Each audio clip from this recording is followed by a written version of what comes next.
E eu tenho certeza que vai ser muito bom aqui essa manhã. O pastor Gutierrez já está aqui com a gente, o pastor Léo Barbosa também já está com a gente, o pastor Val também já está com a gente. E esse trabalho, queridos, é um trabalho para a Escola Bíblica Dominical. Quem está promovendo ele é aqui a Regional 6. A gente abriu para o campo, todo o nosso campo, para que possa também se refletir aos demais irmãos e talvez inspirar as demais regionais, para que se faça trabalhos como esse. Os irmãos aqui, tem irmãos do Jardim Silvia, tem irmãos lá da ADSM, né?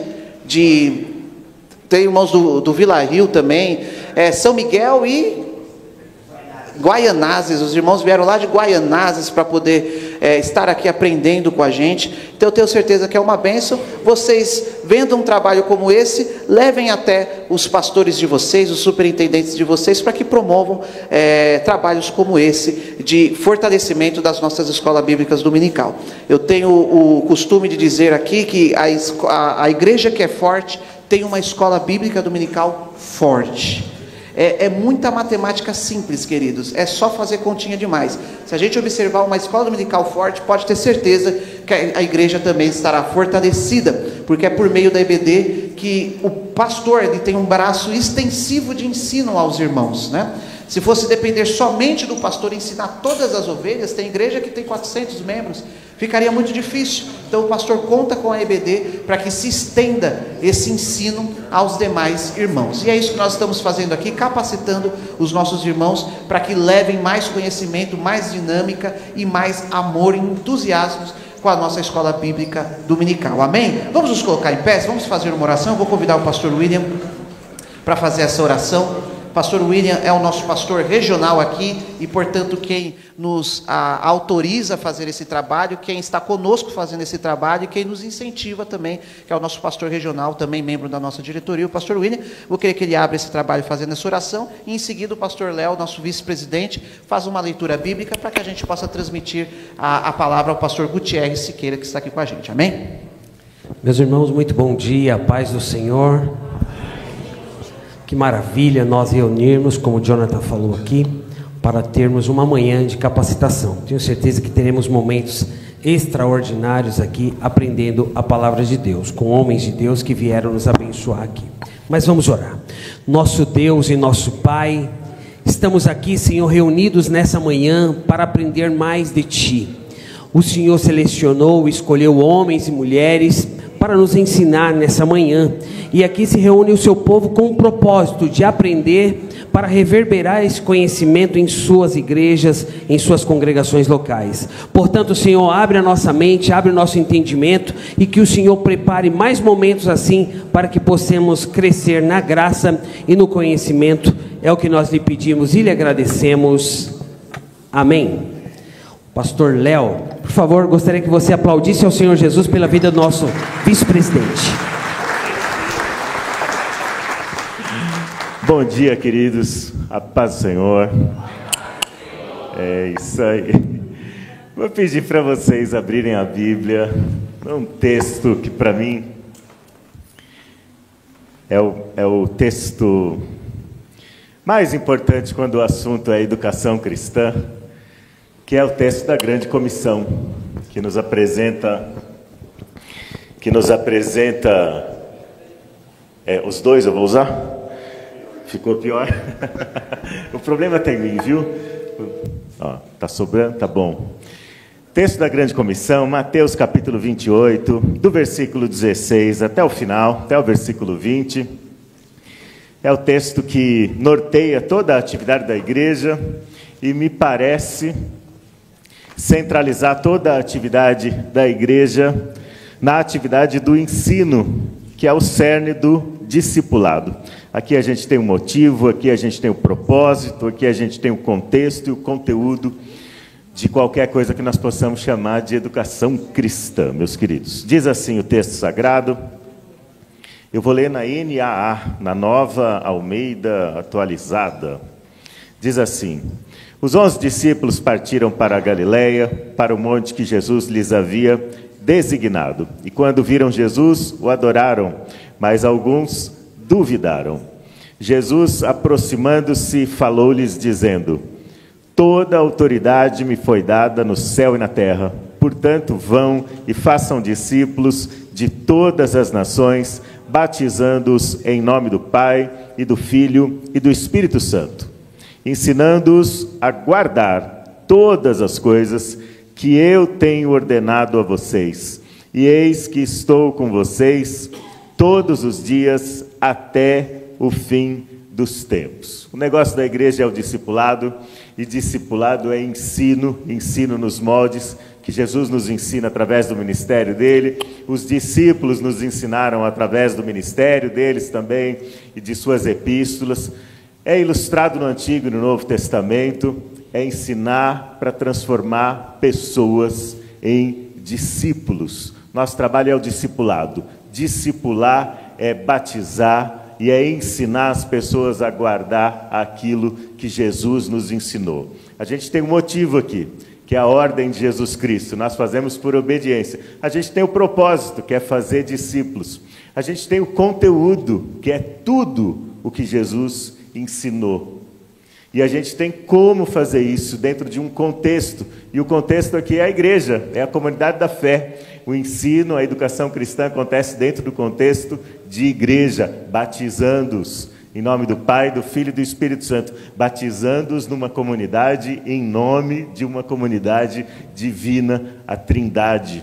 Então nós temos aqui as diretrizes para o que nós temos de fazer como igreja, qual é a nossa missão. O texto que nós chamamos de grande comissão é o que apresenta o propósito da igreja, o que fazemos, como fazemos e a quem estendemos esse nosso trabalho. Eu quero começar dando os parabéns para todos vocês que estão aqui hoje, com o propósito de aprender mais. Eu saí da minha casa hoje para aprender mais também, viu, Gutierrez? Eu saí de casa para aprender como vocês, porque se você parar de aprender hoje, você vai parar de ensinar amanhã. Se você parar de crescer hoje, você vai parar de ter efeito no seu discipulado, no discipulado que você oferece. Só pode discipular quem é discípulo, e só é discípulo quem aprende.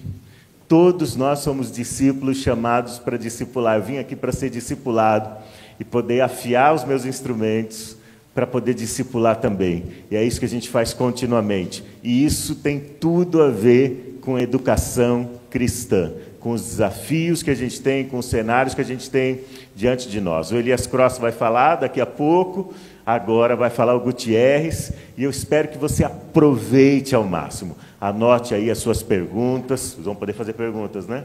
Anote aí as suas perguntas e se aprimore e cresça, não perca nenhuma oportunidade, seja presencial, seja digitalmente, nunca perca a oportunidade de crescer, não pare de aprender, não pare de ler. Se você for daquelas pessoas que dizem, eu não gosto de ler, se você não gosta de ler, então educar não é seu trabalho.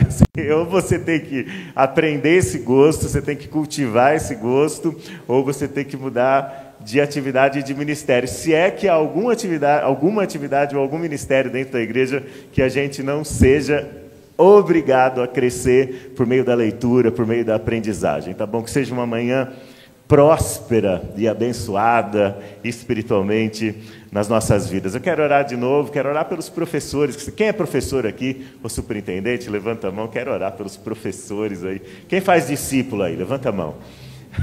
Orar pelos discipuladores, tá bom? Deus Todo-Poderoso, muito obrigado, Senhor, por nos reunir aqui essa manhã, Pai.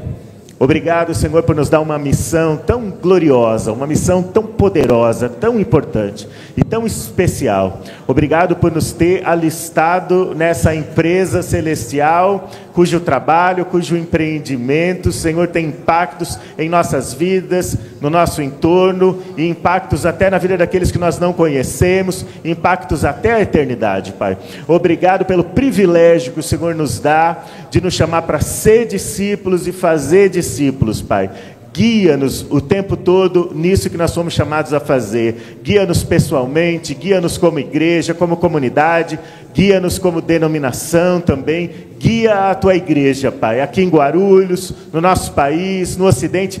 Guia-nos, Senhor, para cumprirmos cumprirmos a nossa missão, o nosso propósito, conforme a Tua vontade, conforme todas as diretrizes, os preceitos, os princípios que o Senhor nos tem deixado em Tua palavra, Senhor. Que nós não substituamos a Tua palavra por nada, Pai, por nenhum conteúdo, por nenhum método, por nada que não seja aquilo que o Senhor nos deixou, que o Senhor nos legou através dos Teus servos, Pai, que deixaram essa Escritura para nós. Peço a Ti, Senhor, pela vida do Gutierrez, que vai ministrar, do Elias Cross, que vai falar em seguida, Senhor. Usa a vida dos Teus servos, Pai, guia-os na fala deles, Pai, e abençoa-nos, abra-nos o entendimento, abra-nos o coração, molda-nos, Senhor, molda-nos o caráter, molda o nosso ministério, em nome de Jesus Cristo é o que nós pedimos e agradecemos. Amém, amém, amém. Pode sentar, meus queridos. Pode aplaudir. Gutierrez, é contigo. Que Deus te abençoe, é um prazer. Prazer ter você de novo com a gente.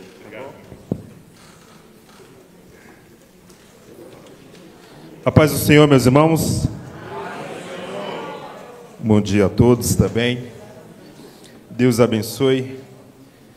Obrigado mais uma vez aqui pelo convite ao Jonatas.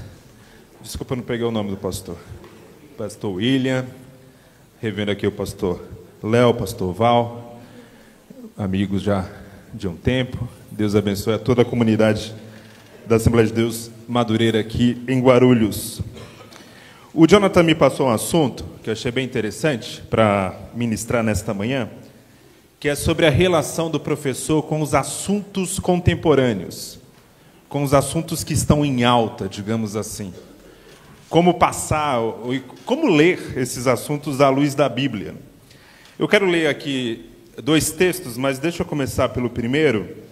Abra sua Bíblia em 1 Coríntios, capítulo 13, o famoso poema do amor. 1 Coríntios, capítulo 13. Quantos irmãos acham? Para quem não me conhece ainda, eu tenho um trabalho mais voltado à teologia pentecostal, vários livros nessa temática, pela CPAD, pela Thomas Nelson, mas também eu tenho trabalhado com a chamada teologia pública, e é o tema que eu quero trabalhar um pouco nesta manhã. A gente, crente, tem mania de falar, né, nesta noite, mas nesta manhã, e eu quero falar um pouco sobre isso. 1 Coríntios, capítulo 13, veja aqui comigo, a partir do versículo 8. Eu vou ler na NVI, diz assim: o amor nunca perece, mas as profecias desaparecerão, as línguas cessarão, o conhecimento passará. Pois em parte conhecemos e em parte profetizamos. Quando, porém, vier o que é perfeito, o que é imperfeito desaparecerá. Quando eu era menino, falava como menino, pensava como menino e raciocinava como menino. Quando me tornei homem, deixei para trás as coisas de menino. Agora, pois, vemos apenas um reflexo obscuro, como em espelho, mas então veremos face a face. Agora conheço em parte, então conhecerei plenamente, da mesma forma como sou plenamente conhecido. Assim permanecem agora estes 3, a fé, a esperança e o amor. O maior deles, porém, é o amor. Amém. Quando a gente fala de conhecimento, o apóstolo Paulo nos lembra algo aqui que é bem interessante, que ele adianta um debate que só vai ocorrer mais a fundo no século XX, especialmente da segunda metade do século XX para cá, a partir da Segunda Guerra Mundial. E que debate é esse? É o debate sobre o limite do conhecimento, ou até quando o conhecimento pode ser expandido. E esse debate ficou muito conhecido no nosso meio por um termo chamado ideologia pós-moderna, ou pensamento pós-moderno. Os pensadores, os filósofos pós-modernos, eles começaram a contestar a ideia que o ser humano poderia ter um domínio completo do conhecimento. E o conhecimento, ele é sempre, na opinião dos pós-modernos, ele é sempre mediado, ele é sempre contextual, ou seja, ele depende do contexto que a pessoa está. O conhecimento sempre seria, portanto, limitado. Embora a gente não abraça todas as conclusões dos pós-modernos, porque eles têm uma dificuldade tão grande em lidar com conhecimento como algo completo, que acaba caindo no relativismo, naquela ideia de que a verdade é impossível de ser alcançada e a verdade, portanto, é relativa. Isso é o relativismo. Só que nós devemos ter a consciência que a própria Bíblia ensina que o conhecimento é limitado. Enquanto tivermos nesta vida, o nosso conhecimento nunca será completo. O apóstolo Paulo é bem claro nesse texto, quando ele compara o conhecimento ao olhar no espelho. No espelho da época de Paulo não era como o espelho de hoje. O espelho de hoje é um reflexo quase exato de quem somos, quase exato, até porque também depende do espelho. Você já deve ter observado que o espelho da Renner, da C&A, você fica mais bonito nele, né? Porque aquilo é estratégico para você levar a roupa. O formato do espelho ajuda, a luz que tem ali naquele vestiário ali, ele é feito especialmente para que você fique bonito, né? E fora o papo do vendedor depois, dizendo que você está bonito, está linda, não sei o quê. É papo de vendedor, certamente. Outra coisa é o espelho da sua casa. Às vezes não é um espelho tão bom ou tão exato como aquele, mas é um espelho que reflete aquilo que você é. A gente consegue ver. Ao ponto que, quando a gente está engordando, quem tem problema com balança sabe disso. Eu mesmo tenho efeito sanfona o tempo todo. Tem época que eu estou magro, tem época que eu estou muito gordo. Aí, quando você está engordando, você evita o espelho, né? Porque você não quer ver o resultado do que você está passando. Mas o espelho, na época de Paulo, não era um material de vidro, como a gente tem hoje. Era um material que era feito também de bronze, mas era um material que a imagem era distorcida. Era uma imagem assim que você tinha um reflexo de quem você era, mas não era uma imagem exata. E aí Paulo compara o conhecimento a esse espelho da antiguidade, não o espelho do nosso hoje, esse espelho da antiguidade, que era um reflexo um tanto assim ruim ali do que era o real. Esse é um ponto interessante, irmãos, porque se a gente sabe, a Bíblia afirma, a gente não precisa nem ir para a filosofia pós-moderna, se a Bíblia afirma que o conhecimento é limitado, que, portanto, o nosso conhecimento ele sempre pode se expandir, essa é a ideia. O conhecimento é limitado, ele sempre pode se expandir. Então, a gente tem que ter humildade. O ponto de Paulo aqui é a humildade. É uma humildade de pensamento. Eu não tenho a razão sobre tudo, eu não sei tudo, e eu preciso estar aprendendo o tempo todo. Isso aqui que eu estou falando é uma obviedade, mas no dia a dia, nós temos a tendência de achar que a gente domina tudo. A gente tem a tendência de achar que a gente sabe tudo. E ainda mais quando é crente. O crente, e aí vai piorando a classe.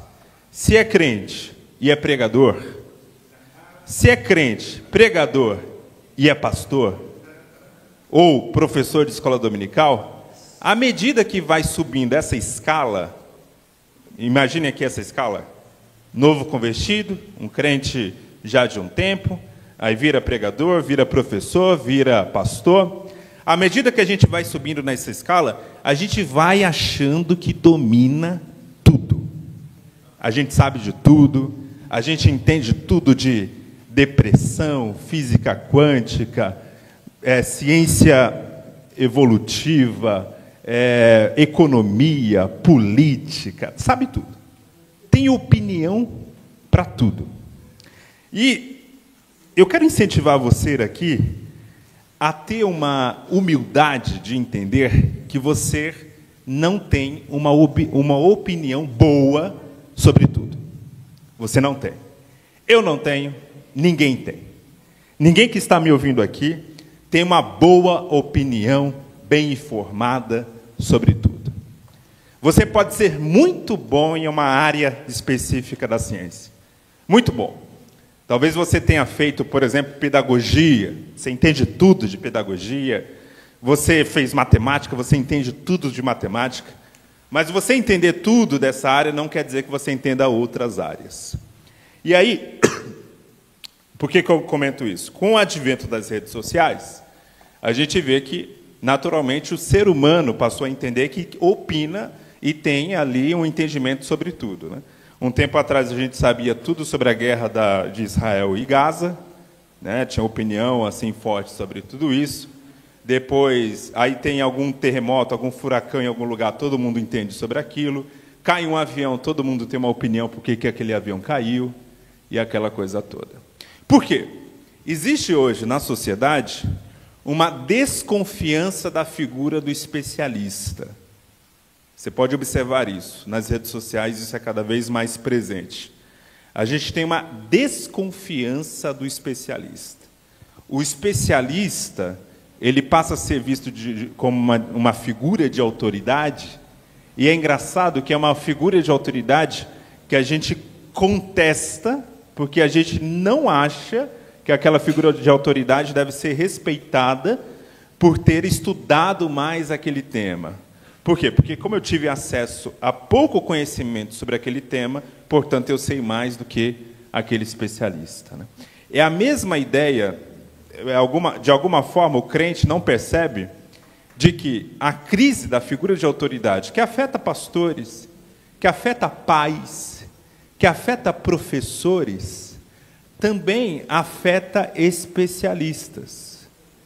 Quando você tem um filho adolescente que contesta a figura de autoridade do pai e da mãe, não é muito diferente do senhor de 50 anos que acha que sabe mais sobre aviões do que um cara que estudou 20 anos mecânica de avião. Você está entendendo? A contestação da figura de autoridade é a mesma, só muda a escala. A escala. O adolescente, ele passa a achar que ele sabe mais do que os pais. Por quê? Porque ele sabe mexer melhor no iPhone do que o pai. Ah, o pai não sabe baixar um aplicativo, logo meu pai é burro.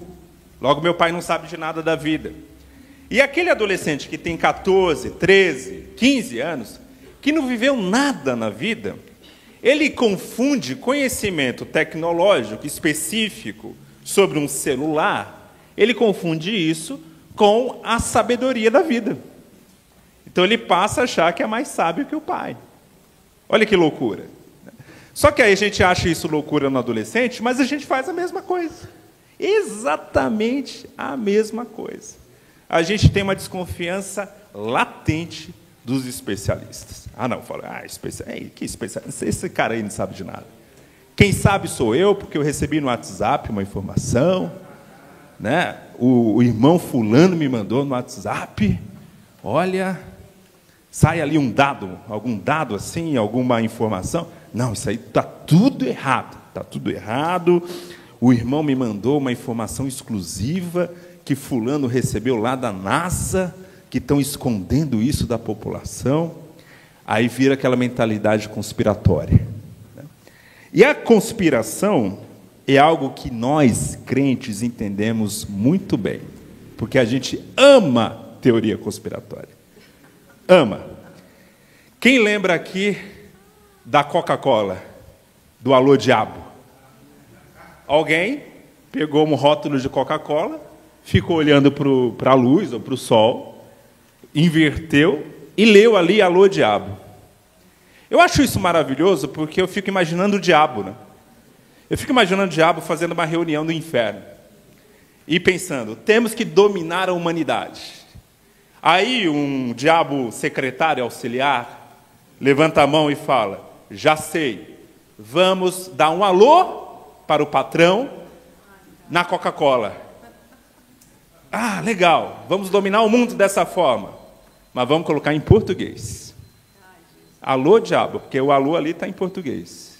Vamos dominar o mundo colocando assim. Qual é a lógica disso, irmãos? Qual é a lógica? Não tem lógica nenhuma. É um absurdo, mas que é coerente na cabeça das pessoas. Por quê? Porque na cabeça das pessoas, se aquela bebida é famosa, Se aquela bebida é uma bebida popular no mundo inteiro, logo só pode ser uma ação demoníaca. Tá? Essa é a lógica. E aí tem outras. Você pega ali, nos anos 90 também, tinha a maionese Hellmann's. Quem lembra da maionese Hellmann's? A pessoa subia no púlpito e dizia: irmãos, cuidado ao passar a maionese no pão, porque Hellmann's, aí começava a fazer exegese. Hellmann's vem do inglês, hell, inferno, e man, homem. Olha, irmãos, homem do inferno. Só que Hellmann's é um nome alemão, não é inglês.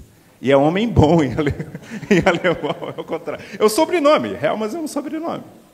Então você vê, e o que me preocupa aqui? É claro que essas coisas diminuíram um pouco no nosso meio, diminuíram um pouco. Eu vou reconhecer aqui que me deu uma melhorada.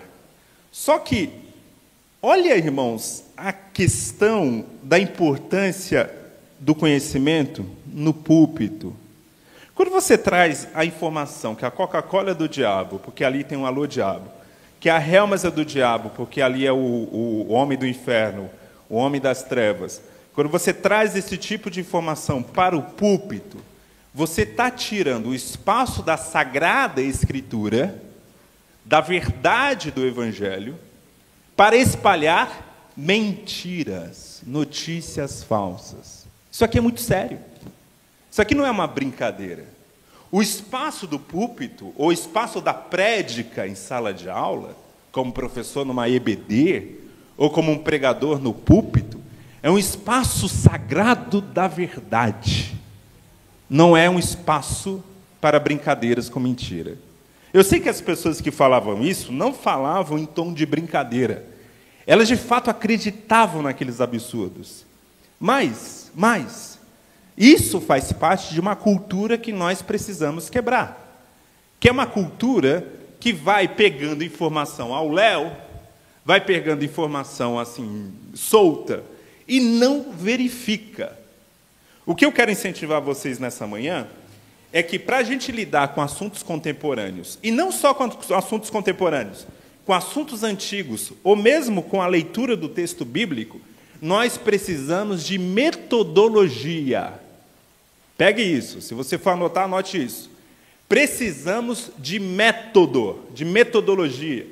E a primeira metodologia básica que o professor, que o pregador, que o pastor que vai ministrar um sermão, qualquer pessoa que lida com a exposição da verdade, ela precisa, acima de tudo, ser um verificador. O que eu estou falando tem base? O que eu estou trazendo de informação para a igreja tem base? Quem é que trouxe essa informação primeiro? Essa pessoa que trouxe essa informação primeiro, ela tem credibilidade? E por aí vai. Recentemente eu dei até esse exemplo no meu Instagram. Quantas vezes eu ouvi na igreja aquela interpretação da parábola, aliás, da fala de Jesus, quando Jesus fala assim, que o rico, que é mais fácil o camelo passar pelo fundo da agulha do que o rico entrar no reino dos céus. Aí qual era a interpretação que tantas vezes eu ouvi?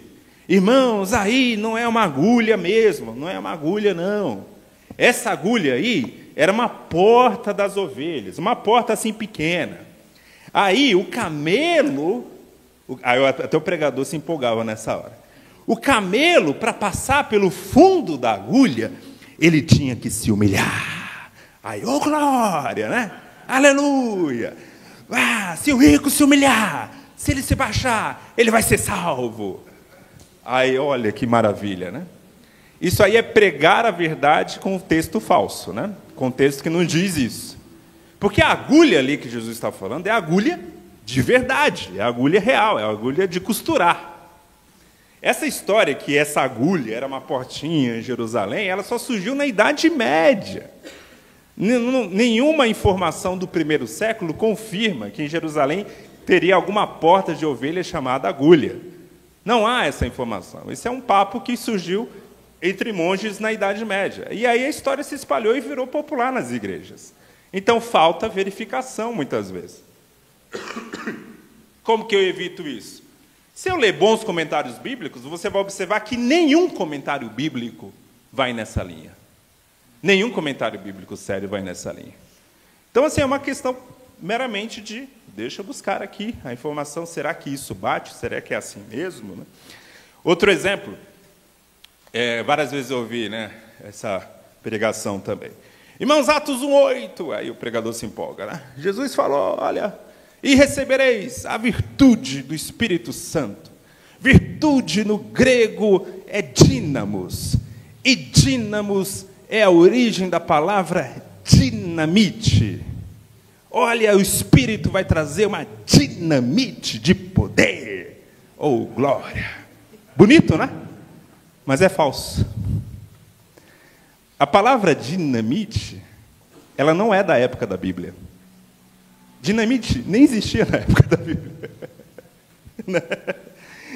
De fato, a palavra que vem surgir nos últimos 300 anos para dinamite tem origem na palavra grega dínamos. De fato tem. Só que eu tenho que lembrar que essa é uma palavra nova, derivada de dínamos, mas ela só tem 300 anos. Ou seja, o escritor Lucas e os autores ali do Novo Testamento, e a primeira audiência do Novo Testamento, não tinha o conceito de dínamos como um explosivo. Entendeu? Não tinha. Então, nesse sentido, falta ali verificar a informação. E eu estava numa aula, não faz muito tempo, era sobre o fruto do Espírito. Aí o professor, essa tradução aqui está errada. Está errada, não sei o quê, tal, tal. Não, a tradução deveria ser tal. Isso aqui os tradutores erraram. Aí eu já desconfiei, né? Eu tenho no meu celular um aplicativo chamado Logos, que tem vários léxicos do grego, vários. Aí, na hora, eu fui ver, né? Vai que ele está certo, vai que está errado mesmo. E eu vi no léxico, não tinha nada de errado. A tradução estava correta. Aí, no final da aula, eu chamei, né? Claro, jamais ia envergonhá-lo em público, jamais. No final da aula, quando todos os alunos já tinham saído, eu chamei ele e falei, fulano, você disse que aqui a tradução estava errada. Olha aqui no léxico. Cara, não está errado. Não está errado. Ele não está errado assim, não sei o quê, no léxico que eu tenho lá em casa, não sei o quê. Tá. Aí ele chegou, ele não saiu dali conformado que estava errado. Foi para casa, e aí, depois do almoço, ele me mandou uma foto do léxico. Eu falei, cara, leia de novo. Você pulou uma linha. Você leu uma palavra de baixo, não é de cima. Por isso que você está dizendo que está errado. Você pulou uma linha. Ele, tá, ficou todo, né, no áudio ali, todo sem graça e tal. Aí eu falei para ele, olha, fulano, toma cuidado com isso, porque eu sei que você fez seminário, e eu sei que você fez grego no seminário.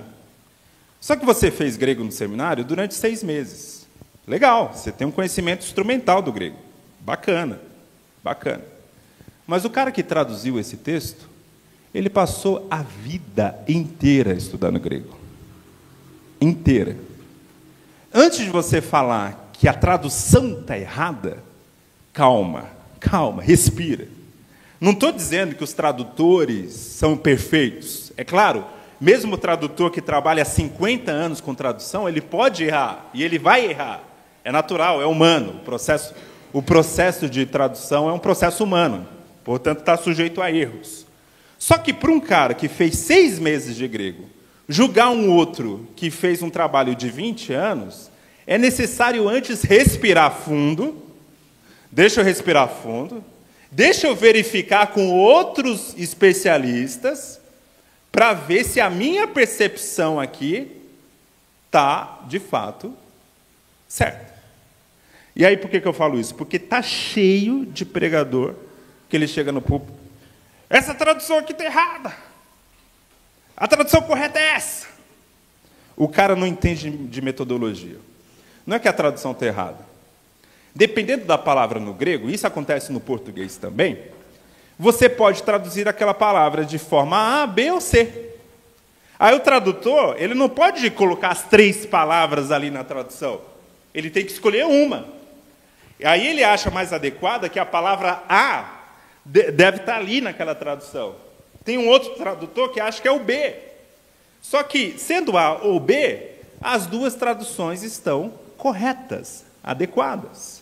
Por exemplo, volta a palavra dínamos. As traduções antigas traduziam como virtude. E as traduções mais novas traduzem como poder. Ah, a tradução virtude está errada? Não está errada. Não está errada porque no contexto, quando elas foram traduzidas, lá no século XVIII, XIX, a palavra virtude não tinha meramente o sentido de uma virtude moral, mas também era sinônimo de poder, de algo que tem um poder de processar algo, de mudar uma realidade, né?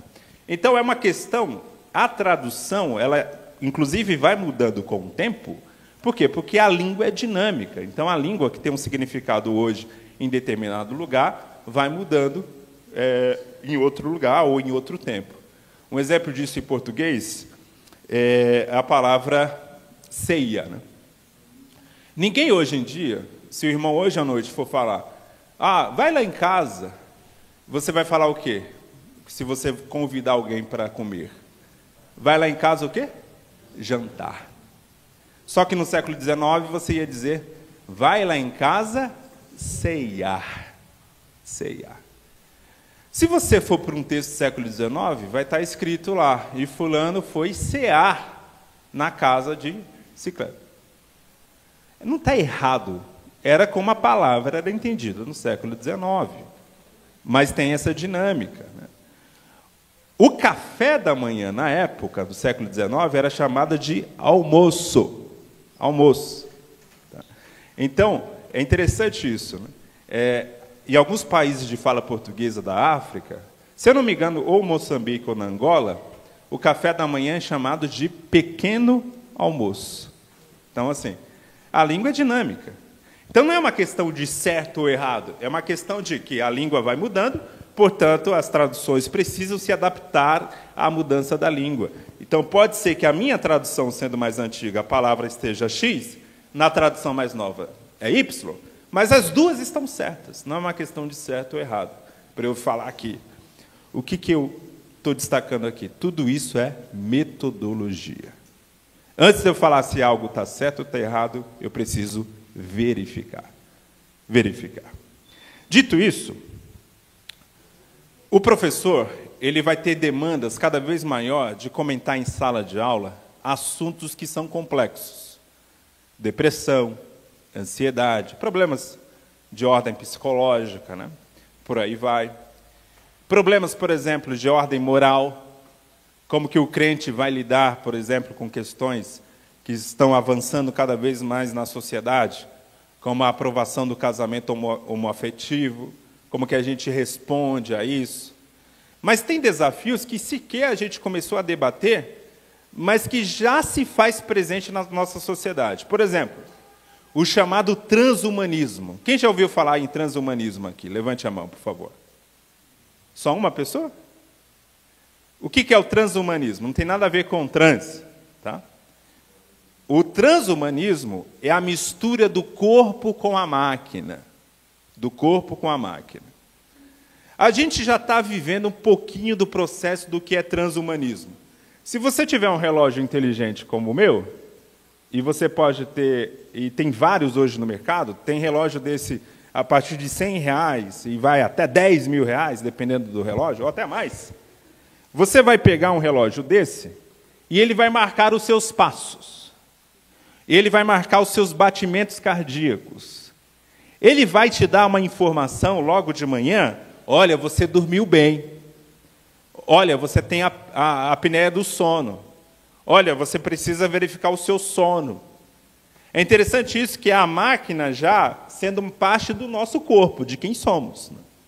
Isso aqui está evoluindo de uma forma tal que vai chegar um momento de ter o olho eletrônico, né, e esse olho comunicar com o cérebro, de quem tem dificuldade de visão. Vai ter um momento ali, por exemplo, da gente ter como parte do nosso corpo chips na parte do nosso corpo para fazer diversas verificações do coração, da qualidade ali sanguínea e por aí vai. Aí será que é a marca da besta? Ah, e se for a marca da besta? E se não for? Como que eu lido com essas situações? Quais são as implicações éticas disso?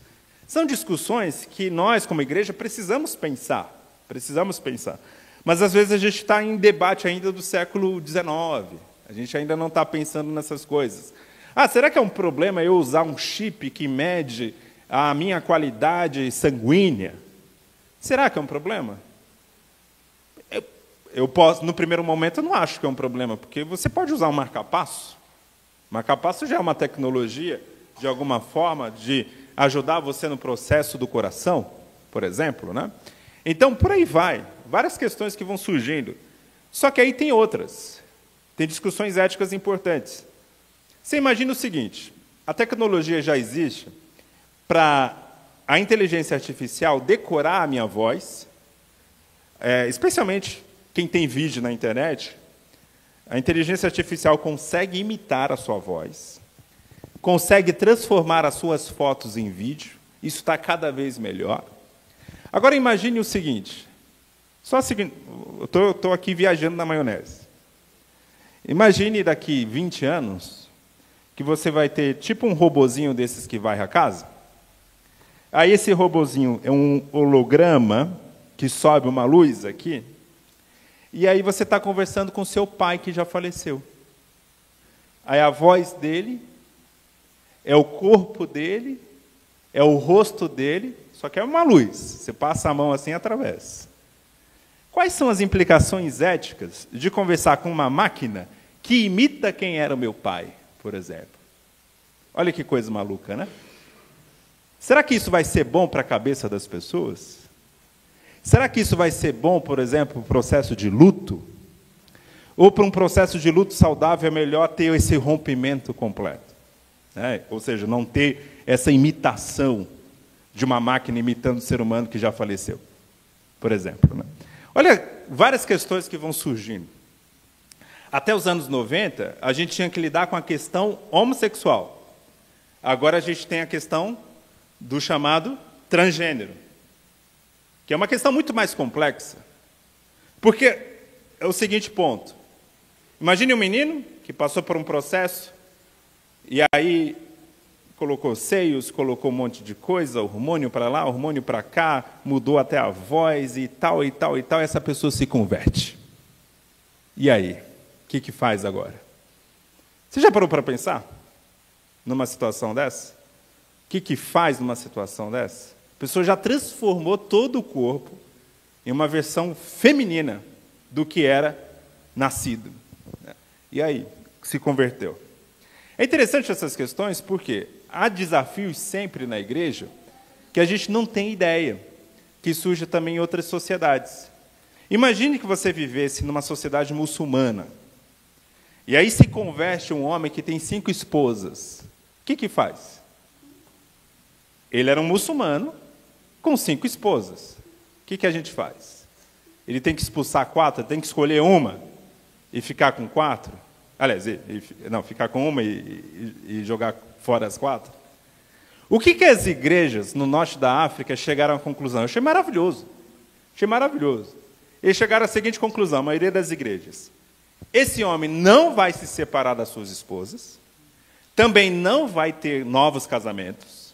Se uma falecer, eventualmente, ele não vai contrair novos casamentos. E outro detalhe, ele não pode assumir o presbitério. Porque Paulo disse que o presbítero tem que ser marido de uma só mulher. Então é isso. Ele pode ser um crente, ele pode ajudar, ele pode ser até um cooperador da igreja. Ele só não pode assumir púlpito, ele não pode ser pastor, não pode ser diácono, não pode ser presbítero. Porque aí tem que ser marido de uma só mulher. Achei interessante porque essa igreja, hoje, no século XXI, que está lidando com essa situação, ela voltou ao texto bíblico. E ela, voltando ao texto bíblico, ela observou o seguinte: o problema que nós temos hoje, é um problema que já existia no primeiro século. No primeiro século, também a sociedade ela contraía, tinha vários casamentos, os homens, né, tinham vários casamentos. E a igreja primitiva também teve que lidar com isso. Só que se a gente for para a Bíblia mais ampla, para o Antigo Testamento, a gente vai ver situações onde houve a determinação do quê? Do divórcio. No caso de Esdras e Neemias. Em outras situações, é um acolhimento com restrições. Ok, você pode continuar com suas duas esposas, mas você não pode ter o cargo ou o ofício de presbítero. Essa é uma situação curiosa, porque você vê que na Bíblia, na própria Bíblia, dependendo da situação, houve duas soluções diferentes. Em um caso houve divórcio e outro não. E aí eu pergunto para vocês, por que a Bíblia, em duas situações diferentes, decidiu de maneira diferente? Os dois textos são sagrados, as duas pessoas foram usadas por Deus, mas tomaram decisões diferentes. Aqui entra uma sensibilidade que o professor, que o crente, de maneira geral, precisa ter, da chamada sabedoria. Sabedoria. A informação, o conhecimento, normalmente, ele quer tudo pronto. A gente quer tudo caixinha feita. Quando você recebe pergunta de muitos irmãos, ele quer uma solução prontinha, assim, ó. Você vai fazer isso, isso, isso, isso. Ao fazer isso, você vai ter o resultado X. Faça isso e dá tudo certo. 5 passos para a vitória, 10 passos para um casamento abençoado, 5 passos para educar um filho, para o filho ser o novo Einstein. Eles querem isso. Mas você, como professor, não tem como oferecer isso. Não tem.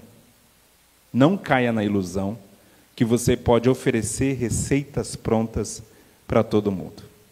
A própria Bíblia mostra que, dependendo da circunstância, a resposta foi diferente. E para eu entender a circunstância, eu preciso entender o tempo que eu estou vivendo. Eu preciso ter sabedoria e sensibilidade espiritual à luz dos princípios da palavra de Deus para entender o que eu vou aplicar naquele momento. Esse é um momento de se afastar ou é um momento de abraçar? Esse é um momento de manifestar ojeriza ou esse é um momento de manifestar amor? Ou seja, há tempo, dependendo da circunstância, para todas as coisas. Quer ver um outro exemplo bíblico? Você está lá em Provérbios, e Provérbios vai estar escrito assim: quem responde o tolo é? É o quê, irmãos? Quem responde o tolo é? Vamos ler? Os irmãos não estão lembrando desse versículo?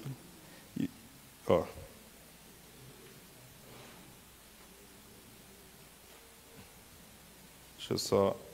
Também não estou lembrando da referência. Deixa eu já achar aqui. Abra em Provérbios 26, 4. Provérbios 26, 4. Acho esse texto fascinante.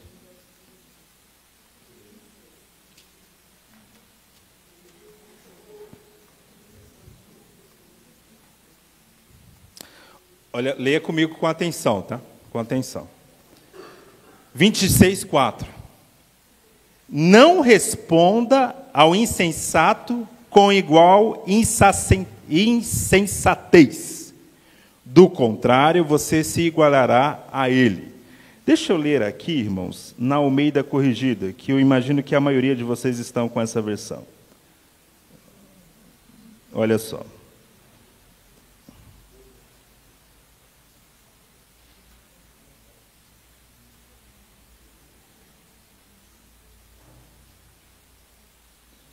Deixa eu ver aqui, Provérbios 26.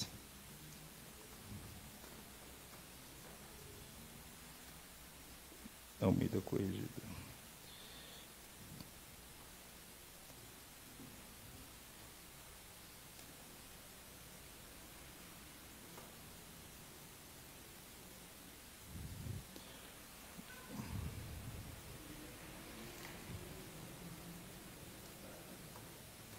Só um minutinho que travou aqui.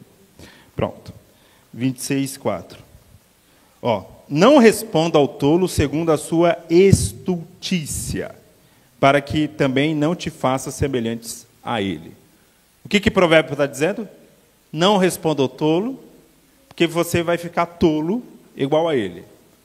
Alguém foi tolo com você? Não responda o tolo, senão você vai ser tolo também. Agora vamos ler o 5?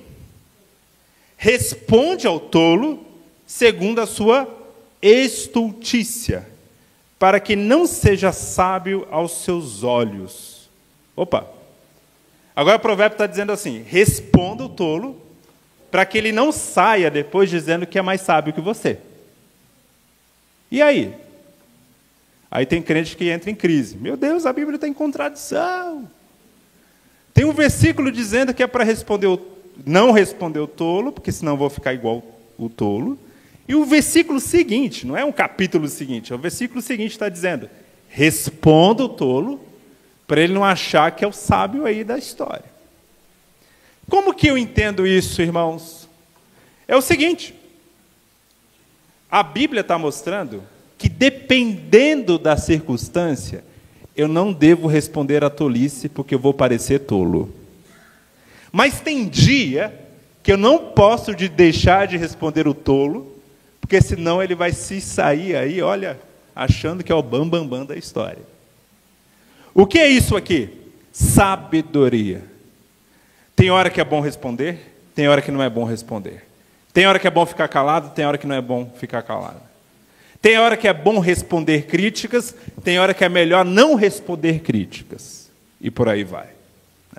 Então aqui, volto a repetir, sabedoria. Tá? É isso que você precisa. Então, primeiro ponto. O professor precisa ter metodologia. Método. Verificar. O que eu estou falando, o que eu estou informando, tem base. Os maiores especialistas daquele assunto vão nessa linha. E dizem, não vão, mas tem um outro especialista que é sério, que contesta aquilo com base. Ok, deixa eu ver também os argumentos. Ou seja, tenha metodologia, faça verificações. Como que eu posso fazer isso em relação à Bíblia? Leia bons comentários bíblicos, consulte várias versões da Bíblia, faça esse trabalho, que não é um trabalho hoje tão difícil. Antigamente era muito caro, antigamente era muito difícil. Hoje em dia você acha até várias traduções da Bíblia de graça na internet. Um aplicativo você pode baixar, você tem várias informações ali. Esse é um exemplo. Você pode baixar o aplicativo YouVersion, por exemplo, há 14 versões da Bíblia em português ali, de graça, não é pirataria, não é um trabalho mal feito, muito pelo contrário, sem propaganda, sem nada, um texto limpo, bonito, e está ali de graça, disponível. Por quê? Porque tem crente financiando esse projeto, um trabalho lindo. 14 versões. Antigamente, se fosse há 20 anos, você ia gastar um dinheirão para ter 14 versões da Bíblia. E eu te garanto, se você ler as 14 versões da Bíblia, antes de dar uma aula, eu vou dar uma aula sobre Romanos 12. Eu te garanto, se você for ler essas 12 ou 14 versões da Bíblia em português, você vai pegar várias questões ali no texto. Várias. Sem ler um comentário bíblico. Só pelo fato de ter lido várias traduções diferentes. Aí depois, na metodologia, você vai lá, consulta comentários bíblicos, vê bons vídeos na internet, né? E tudo isso. Mas isso é metodologia. Dito a metodologia para a Bíblia, agora para informações é outra coisa. Vi uma notícia. Quem é que está passando essa notícia? É um site chamado Notícias da Última Hora da Trombeta do Apocalipse. Quem é que está por trás desse site? Eu vi uma informação que eu recebi no WhatsApp. Mas qual é a fonte? Quem é que passou aquela informação? Aquela informação veio de uma agência de notícias respeitada no mundo todo. Legal, bacana. Ainda assim, ela pode cometer erros, mas pelo menos você já está numa fonte um pouco mais confiável. Né? Não, mas aquela fonte não sei o quê, e por aí vai. Há um tempo atrás, no Facebook, o Facebook ainda era popular na época, um irmão postou uma notícia entre aspas, de um deputado chamado Jean Willis. Você lembra do Jean Willis? A minha simpatia pelo Jean Willis não é 0, é menos 100. É abaixo de 0. Eu não tenho simpatia nenhuma por aquele homem, absolutamente nenhuma. Mas a notícia dizia assim: Jean Willis propõe na Câmara um projeto de lei para proibir a Bíblia no Brasil. Aí eu fui verificar. Claro, era uma mentira. Um deputado, por mais burro que ele seja, ele jamais ia fazer uma proposta dessa no Brasil. Jamais. Era uma mentira. Aí eu fui lá no Facebook e fiz um comentário na página do irmão que postou. Irmão, essa notícia aí é falsa. Nem existia ainda, na época, essa coisa de falar fake news. Eu falei, essa notícia aí é falsa.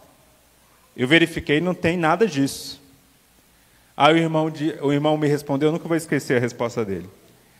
Pode até ser falsa, mas poderia ser verdadeira. E manteve. Deixou lá. Olha a loucura, irmãos. Ele acha que na intenção do coração do deputado, ele gostaria de proibir a Bíblia. Logo, então, essa notícia se torna verdadeira. Então, você imagina, aí o cara vai à noite no púlpito, ele lê aquilo, o irmão postou. Aí ele chega, irmãos, vamos orar pelo Brasil. A coisa está grave, irmãos. Tem um projeto de lei no Congresso, querendo proibir a Bíblia. Meu Deus do céu. O cara, primeiro, nem sabe como funciona o Congresso. Qualquer deputado pode propor, primeiro que, volto a repetir, era uma proposta mentirosa, não existia aquela proposta. Mas qualquer deputado pode propor qualquer coisa no Congresso. Qualquer coisa. Aí você propõe, mas primeiro que o presidente da Câmara precisa colocar aquilo em pauta. Uma vez que aquilo é colocado em pauta, tem as comissões, tem os debates. Depois que passa por tudo isso, passa pela Comissão de Justiça, não sei o quê, aí só depois é que aquilo vai para a votação. Ou seja, é um processo. Aí a Câmara aprovou, depois passa ainda pelo Senado. O Senado aprovou, passa pela sanção presidencial. É um processo, não é assim. Tem um projeto lá. Aí o que acontece? Não faz muito tempo, acho que tem 1 ano e meio, mais ou menos, um deputado evangélico fez uma proposta bizarra e que passou no Congresso. Que proposta bizarra foi essa? No projeto de lei dele, de um pastor lá da Bahia, não pode fazer alteração da Bíblia. Está proibido hoje no Brasil, nesse projeto de lei, ainda não foi aprovado, ele está em discussão. Aí eu achei, meu Deus do céu, olha a loucura desse projeto. Eu entendo o propósito do projeto. Ele está querendo dizer o seguinte: eu não posso alterar o texto bíblico mudando o sentido do texto. Eu não posso mudar o sentido. Só que a forma porca, mal feita, analfabeta bíblica, né, o analfabetismo bíblico, que aquele projeto foi escrito, dá margem, se eu mudar uma tradução, eu poderia me encaixar naquela lei como algo contra a lei. E aí foi feito por um evangélico, foi aprovado em massa pela Câmara, em massa, e está agora sendo debatido ali em comissões na Câmara ainda, no Senado, no caso, né? Porque foi para o Senado. Eu espero em Deus que isso seja barrado no Senado. Mas quando for barrado no Senado, se for, aí vai vir um monte de pastor na internet: olha, o projeto que proibia alterar a Bíblia foi barrada. Olha, os últimos tempos, olha o anticristo. Era um projeto burro, mal feito, mal escrito. Espero em Deus que aquele projeto seja alterado. Porque ele dá uma margem terrível, terrível, de alguém realmente, vou mudar a tradução dessa palavra, porque eu acho que essa palavra aqui é mais adequada, e aí ser encaixado como uma violação da lei. Então você vê o nível de desinformação. E por aí vai. Um outro exemplo que me escandalizou bastante, para vocês terem ideia, teve um texto, deve ter mais ou menos isso, quase 10 anos. Um texto escrito pelo J.R. Guzzo, um jornalista da Veja, já falecido. Ele escreveu um texto assim, contra aquela gente incômoda, falando dos evangélicos. Só que o texto era uma ironia. Ele estava ironizando a elite cultural que tem nojinho de evangélico. Aquela elite assim, que acha que evangélico é tudo alienado e tal. Ele escreveu um texto zoando essa elite. E por isso que ele usou essa gente incômoda, não sei o quê. Ele estava usando aquela linguagem para defender os evangélicos. Eu achei o texto maravilhoso. Para o meu espanto, a revista é lançada na sexta. Na segunda-feira, no Instagram, um monte de pastor. Olha a Veja perseguindo os evangélicos, chamando os crentes de gente incômoda. Ai, meu Deus. Meu Deus. Aí eu fiquei me perguntando, se a pessoa não sabe ler uma ironia de um texto de uma revista escrita no século XXI, de uma revista escrita em linguagem simples, porque ela não é uma revista acadêmica, é uma revista convencional, uma linguagem simples. Se a pessoa não tem a capacidade de ler, como que essa pessoa está lendo a Bíblia, pelo amor de Deus? Que é um texto escrito há 2000 anos, numa linguagem muito diferente da nossa convencional, um texto escrito numa cultura completamente diferente da nossa, portanto, um texto difícil de ser lido. Se a pessoa é incapaz de entender um texto de uma revista, como é que vai entender a Bíblia, pelo amor de Deus? Não é à toa que tem púlpitos que só tem mensagem clichê de autoajuda, só tem mensagem de você vai receber a vitória, você é isso, você é lindo, você é lindo para Jesus, e receba, e receba, e receba, e exposição bíblica igual a zero. Igual a zero. Essas coisas, desculpa, irmão, eu estou meio revoltado, mas me revolta. Me revolta, porque você é incapaz de ler um texto simples desse. Então, primeiro ponto, metodologia. Segundo, sabedoria. Sabedoria é saber, nem sempre a resposta para o irmão aqui vai ser a mesma para o irmão ali. Talvez na circunstância do irmão aqui, essa palavra seja para A, para o outro irmão seja para B. A sabedoria, ela vai discernir o tempo, o momento, vai discernir a circunstância. Terceiro ponto, humildade. E volto aqui ao texto que a gente leu. Humildade de pensamento. Ou seja, eu preciso estar pronto a aprender o tempo todo. O tempo todo. Algumas verdades mudam no decorrer do tempo. Por quê? Porque novas descobertas foram feitas. Você vai sempre ouvir um irmão mais velho, infelizmente, ou até 30 a mais, falando assim, nossa, hoje em dia, todo mundo tem depressão. No meu tempo não tinha isso, não. Meu tempo era só dar uma taca, era só dar uma pancada na cabeça da criança e resolvia o problema. Ah, é? Não quer dizer que não tinha depressão na sua época, meu amigo. Ela só não era diagnosticada. Esse é um ponto. É claro que a vida moderna tem levado a mais quadros de crise emocional. É claro. É claro que uma vida que era rural, que as pessoas tinham uma comunidade, as pessoas tinham ali, não tinham problema de solidão. É claro que, nesse caso, a saúde emocional, de fato, era melhor. Só que quando você era criança e adolescente, você estava vivendo lá no interior, nesse contexto. Hoje você está vivendo numa cidade grande, na grande São Paulo, Guarulhos. As pessoas vivem isoladas, com medo, tal, aquele pavor todo.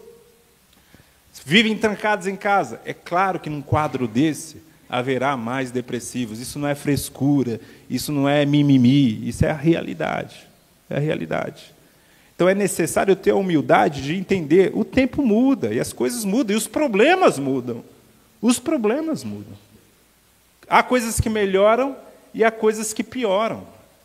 A Bíblia, em Eclesiastes, diz que não é sábio, irmãos, a gente ficar olhando para o passado e dizer, olha, aquele tempo que era bom. Não é sábio. Sabe, e a gente tem essa mania da nostalgia, né? Nostalgia é uma coisa boa, né? Eu acho engraçado quando alguém fala assim, eu recentemente estava vendo um vídeo dos anos 90 em São Paulo, no Instagram, e as pessoas comentando, nossa, naquele tempo era tão sossegado. Meu Deus do céu. A pessoa já esqueceu. Anos 90, eu era criança, eu passava por Corpo Morto uma vez por mês para ir para a escola. Era chacina todo final de semana. Eu morava no Grajaú, extremo sul da capital.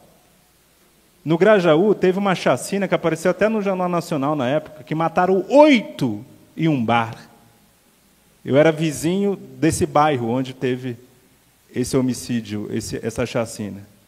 Aí a pessoa olha para os anos 90, nossa, era tão bom. Era enchente, muito, muito pior do que tinha hoje. Era gente pendurada no ônibus com a porta aberta. Era gente navegando em cima de trem. Nossa, mas era tão bom. É assim, a nostalgia é uma coisa absurda, absurda. A pessoa não consegue ver que ela está melhor hoje. Aí ela olha para o passado assim, nossa, mas era tão maravilhoso. É muito engraçado isso. Você sabe que, se você perguntar para qualquer paulistano, qualquer um, a chance do seu carro ser roubado hoje é maior do que nos anos 2000? Ele vai, é claro, meu Deus, essa cidade está violenta demais, não sei o quê, eu morro de medo e tal. Deixa eu te dar um dado. O roubo de carros de 2000 para cá caiu 74%. 74%. Ou seja, há 20 anos atrás, você tinha 7 vezes mais chances de ser roubado do que hoje. Mas por que você tem mais medo hoje do que tinha em 2000? Por que você saía para a rua de madrugada em 2000, jogava até bola na rua e recebia cascudo do pastor, porque era proibido? Por que você fazer isso e não deixa o seu filho fazer hoje? Porque tem um negócio chamado Datena. E também tem outro negócio chamado WhatsApp. Antigamente era assim, você mora numa rua aqui, teve um assalto na rua atrás, teve um assalto na rua de baixo, teve um assalto na rua na outra esquina. Você estava em casa e não ficava nem sabendo. Agora com o WhatsApp, no grupo do bairro, no grupo do condomínio, fulano foi roubado. Meu Deus, não sei o quê, cuidado, cuidado, não sei o quê, ó, 3 quilômetros daqui teve um assalto ali. Ah, meu Deus, o mundo está acabando.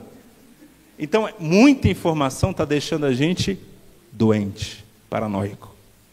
A pessoa passa o dia todo assistindo Datena, bate, não sei o quê, e tal. Aí uma cidade com 20 milhões de habitantes, é claro, vai ter homicídio todo santo dia. Meu Deus, tal. Aí, ali. Aí ele acha, vivo no pior momento da história. Quando comparado com a adolescência, está muito melhor. Eu não estou dizendo que hoje é melhor, maravilhoso, tá? Não, mas só estou dizendo, em comparação com os anos 90, eu te garanto, é muito melhor. Mas a sua nostalgia diz que é pior. Está vendo como a nossa mente, ela prega muito engano, por isso que eu tenho que ter humildade. Eu dei esse exemplo, o Val vai lembrar em sala de aula, quando eu dei aula ali na sede. Tem uma pesquisa maravilhosa feita nos Estados Unidos para você ver o grau de auto-engano do ser humano.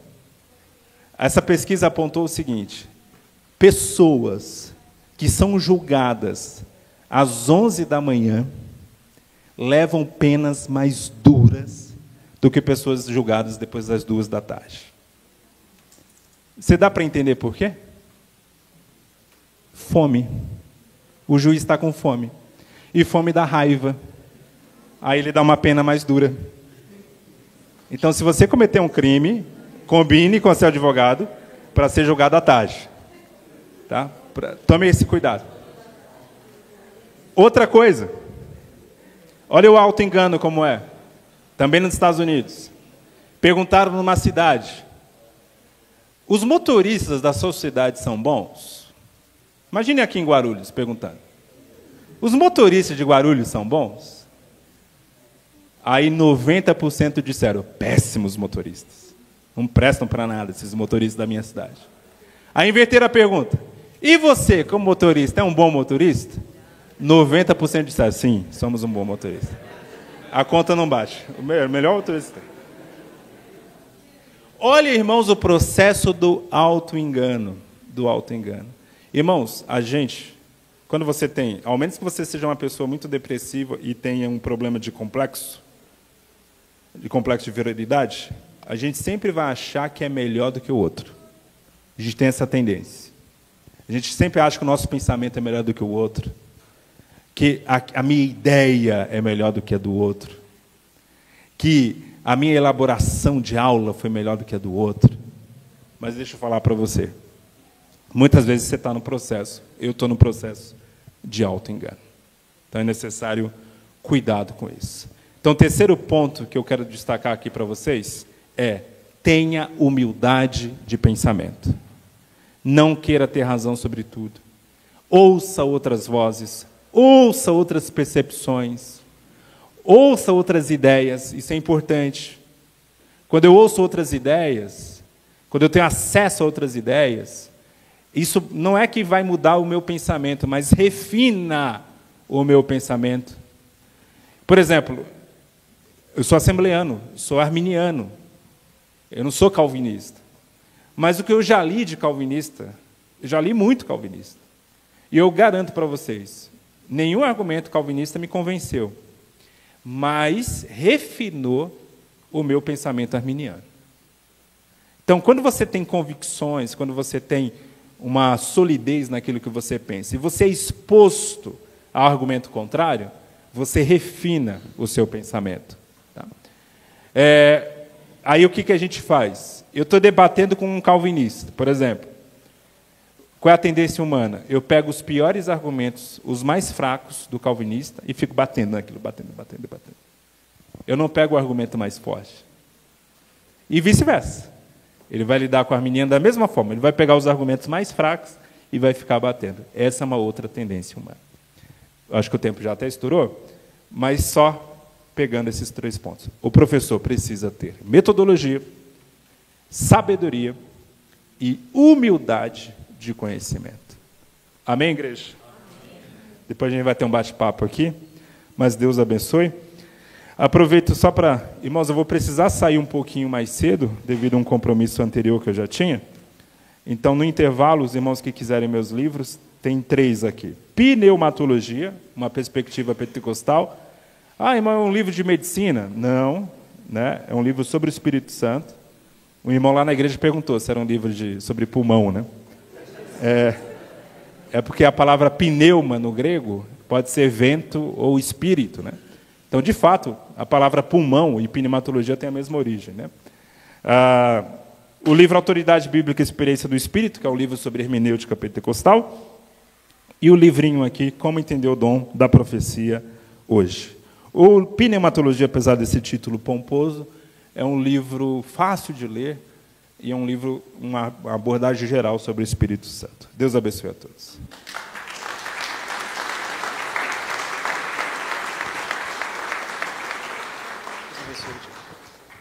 Louvado seja Deus pela vida do pastor Gutierrez. Quem gostou aí, queridos? Ó. Dá para ser mais forte. Quem gostou aí? Louvado seja Deus. E a proposta foi justamente essa, entender dentro do nosso contexto hoje como que a gente pode aplicar o texto bíblico. E agora eu gostaria de ir para um momento de perguntas. Nós estamos ainda terminando o café, tá? Teve uma situação inconveniente aqui na nossa cozinha, morreu o gás.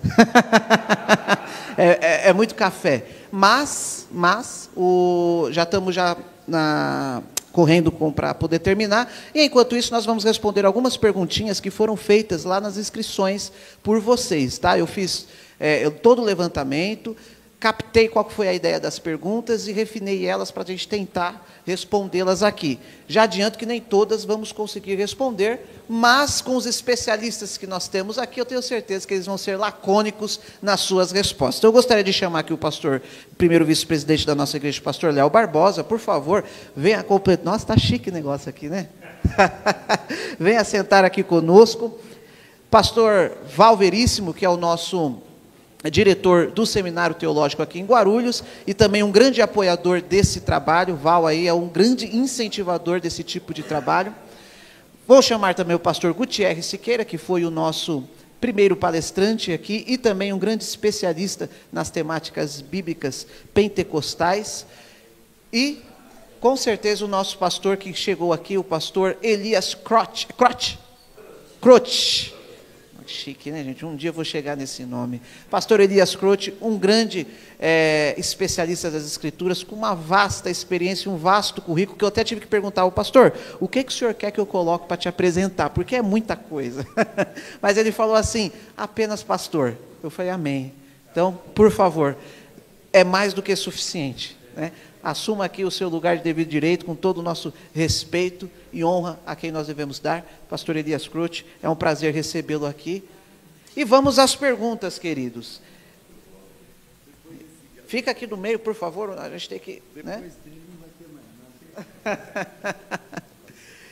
Eu vou começar essa pergunta aqui, abrindo com um tema muito importante. Val, já vai preparando a que você tem aí, mas eu vou roubar uma das suas. Eu gostaria de perguntar para o nosso palestrante dessa manhã, o Gutierrez, a respeito da EBD, dentro da contemporaneidade que nós estamos vivendo, de todos os pontos que você colocou. Nós tivemos transformações ao longo da história da EBD, que começou lá em 1780, né, com Robert Rakes, alguma coisa assim, e houve a mudança que, a princípio, teve um contexto social, né? Se ensinava o português, vamos trazer para o nosso contexto, né? Era o inglês, né? Mas se ensinava o português, se ensinava a matemática ali para as crianças de rua. Depois as igrejas adotaram essa escola, passaram a chamar de escola bíblica dominical, e aí teve a transformação para o que nós temos hoje. Já é um contexto bem longo aí. Na sua visão, na sua perspectiva, a EBD ainda faz sentido dentro dos nossos desafios de hoje? E ela precisa de algum tipo de atualização? Ela faz sentido, sim, porque a EBD, eu acho que também, às vezes, a gente acaba caindo no erro de transformar a EBD em uma exposição quase de uma pregação. Tem muito professor que comete esse erro, mas eu acho que o ponto alto da EBD é a interação com os alunos. Eu estou muito acostumado a fazer seminários, além de pregar, né? E em seminários eu sempre combino com a organização, quando ela não fala, de fazer sessão de perguntas. E eu sempre fico impressionado com as perguntas. Por quê? A pergunta, ela expressa o real conflito que aquela pessoa tem com questões bíblicas. E tem perguntas de todo tipo. Às vezes, questões básicas que você acha, nossa, isso aí já deveria estar resolvido na cabeça da pessoa desde o primeiro mês de convertida. E, às vezes, a pessoa tem 20 anos de crente e ela não teve a oportunidade de fazer aquela pergunta para alguém que ela confia que vai dar uma resposta adequada, né? Então, eu acho que a escola dominical sempre vai fazer sentido, porque é o único espaço público na igreja que eu posso fazer essa interação intensa com os alunos. Não dá para fazer isso na pregação, não dá para fazer isso, às vezes, nem mesmo em momentos de oração. Então, é a importância da escuta, mais do que da fala do professor, é escutar o aluno. Todos a paz do Senhor, irmãos. Quero fazer a pergunta. Obrigado, aqui é um privilégio enorme, né, estar com vocês aqui. Obrigado ao Jonatas pelo convite. Pastor Elias, aqui eu tenho uma profunda admiração por esse homem, né? Eu o conheci através da minha esposa, né, que trabalhava no Betel, né, para quem não conhece. A Gisele trabalhava no Betel, era secretária do Betel, e aí eu conhecia ele no intervalo ali do café, e foi uma bênção muito grande poder conhecê-lo já há 30 anos, né? Gutierrez, eu queria compartilhar, inclusive, dentro do que você falou sobre a questão da crise a crítica que as pessoas têm hoje ao especialista, à autoridade e tudo mais. E para isso eu vou compartilhar uma pequena experiência que eu tive essa semana com um adolescente. Fui com ele para um evento de inteligência artificial. E lá a gente ouviu, entre muitas palestras, né, teve uma palestra do Pondé. E aí, no meio da palestra, ele estava falando sobre uma coisa que você comentou também, né, dessa questão do real. Hoje, com a inteligência artificial, tem pessoas pegando toda a documentação de uma pessoa e transformando aquela documentação como se fosse num cérebro, e aí você pode conversar com essa pessoa. Inclusive, tem gente fazendo terapia com o próprio Freud, né? Essa é a proposta. E aí alguém propôs para o Pondé, que ele construiu esse robô, né, essa mente, com os documentos de Karl Marx e com o documento de Lenin. E aí chamou o Pondé, conversa com ele e verifica se ficou adequado, né? E aí ele conversou, e aí o Pondé disse que o Marx foi razoável. Dava a impressão que era Marx mesmo, o Marx. E aí ele disse que quando ele conversou com Lenin, aí ele disse, esse não é Lenin, nem, né, ele usou lá a expressão. E aí ele falou assim, porque essa frase não estaria nos lábios de Lenin. Aí ele falou a frase, né, que seja como for a revolução, o importante é sempre respeitar o outro. Aí ele disse, Lenin não falaria isso, nem, né? Aí ele expressou, falando, e aí eu vim no carro conversando com um adolescente sobre isso. E quando eu falei a frase, né, porque aí ele disse assim, é muito provável que Lenin diria o seguinte, seja como for a revolução, o importante é que ela seja realizada e, se necessário, mate todos que são contra. Essa seria a ideia. E aí eu compartilhei no carro com o adolescente essa frase e tal. Aí ele, mas eu acho que ele se enganou, porque ele não deve estar falando de Lenin, deve estar falando do qual é o próximo dele, Léo? Não, o outro. O Stalin, os dois eram amigos dele, né? E ele falou, deve estar falando de Stalin, porque Stalin se matou e tal. Eu olhei para o adolescente assim e falei, você viu quem é que estava lá palestrando? Era o Pondé. Não é que ele é Deus, mas ele pelo menos deve ter lido os livros de Lenin. E eu tive 4 aulas. 4 aulas você teve? 4 aulas de 50 minutos, né? Essas aulas devem ter sido 4 aulas de 50 minutos no ensino médio por um professor esquerdista, muito provavelmente, de filosofia, sociologia e tal. E aí, provavelmente, o professor deve ter ensinado ele a chamar ele de camarada Lenin, né? Então, aí eu fiquei impressionado com aquela crítica dele, sabe? Uma pessoa teve 4 aulas no ensino médio e está criticando o Pondé. Não, eu respeitaria ele só por ele ser quem ele é. Eu não sei nada de Lenin em relação a ele, né? E aí entra essa questão, entendeu? A gente está lidando com um professor de escola bíblica dominical, por exemplo, que aí chega o professor Elias, dá aula, e aí o adolescente que teve 4 aulas de 8 minutos no Instagram sobre o tema da escola dominical quer criticar o professor, né? E é esse tipo de crítica que a gente está lidando, né?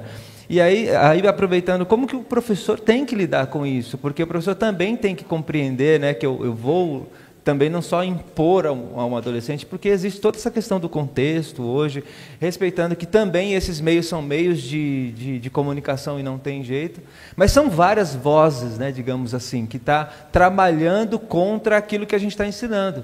O Gutierrez falou assim, antigamente você chegava na escola bíblica dominical, a única pessoa que dava aula para você era o professor de escola dominical.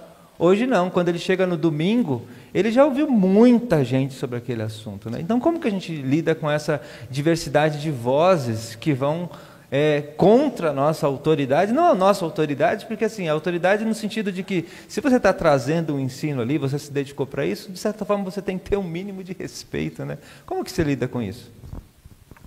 Essa é uma questão muito importante, porque eu acho que a nossa tendência, às vezes como uma figura de autoridade, como professor, né? O professor é uma figura de autoridade, é responder o desafio à autoridade com autoritarismo.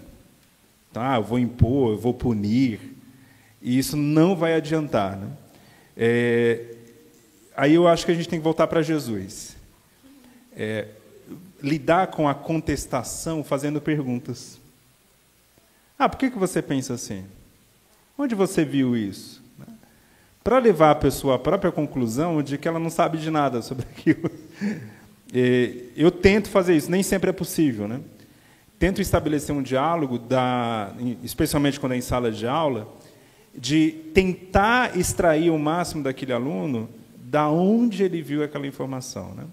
E daí começar a trabalhar. Olha, você viu essa informação dessa fonte, mas essa fonte, ela não é uma fonte respeitada na academia, ou mas talvez você não tenha lido direito e tal, né? Então, eu iria por esse caminho, ainda de insistir na conversa, e não de ir na tentação de impor ainda mais, ou de fazer a famosa carteirada, né? Você não sabe de nada, você não aprendeu nada, eu que tenho doutorado, eu que não tenho... Aí não, esse caminho é o pior possível. Professor Elias, o senhor, inclusive, com toda essa experiência, né, na sala de aula, isso tem crescido e é muito comum acontecer isso, inclusive no contexto da escola dominical e na igreja, essa questão da crise de autoridade, o senhor tem percebido isso também? E como o senhor lida com essas questões? Eu quero cumprimentar todos com um shalom, adorar a Deus pela oportunidade de estar convosco, parabenizá-los pelo interesse. Eu saí de casa hoje e falei, será que quantas pessoas eu vou encontrar lá na igreja? E eu estou admirado, quero parabenizar que o pastor, o superintendente, Deus seja louvado por vossas vidas. Mas essa questão da autoridade é um problema que nós sofremos já de longas datas, desde o púlpito até a questão do ensino. Logicamente, encontramos muitos professores humildes, muitas pessoas humildes, mas a autoridade ou autoritarismo, né, que é o que às vezes transborda em muitas pessoas que se acham. Inclusive, eu achei muito interessante a abordagem do professor Gutierrez a respeito da humildade, que a humildade é o fio dourado da vida, da exposição e da vida cristã em geral. Mas nós encontramos muito isso na questão da soberba, pessoas que ficam num patamar julgando a todos sem respeitar a limitação do outro, do aluno, da pergunta e da vida, porque quando você olha para o outro, a gente tem que olhar com uma grandeza. Está ali um espírito, um corpo com um espírito que foi feito por Deus, e ele tem coisas extraordinárias apenas que precisam serem direcionadas. Então nós não temos nunca o direito de extrapolar essa autoridade, esse autoritarismo. Aí entra a questão da humildade, mas eu tenho encontrado muito isso, sim, inclusive no nosso meio assembleiano.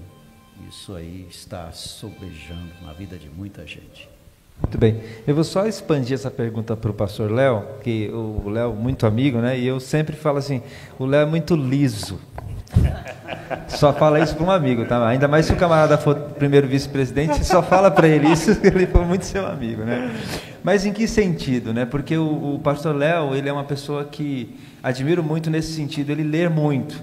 O Léo nem dorme, gente, o Léo fica lendo de noite, né?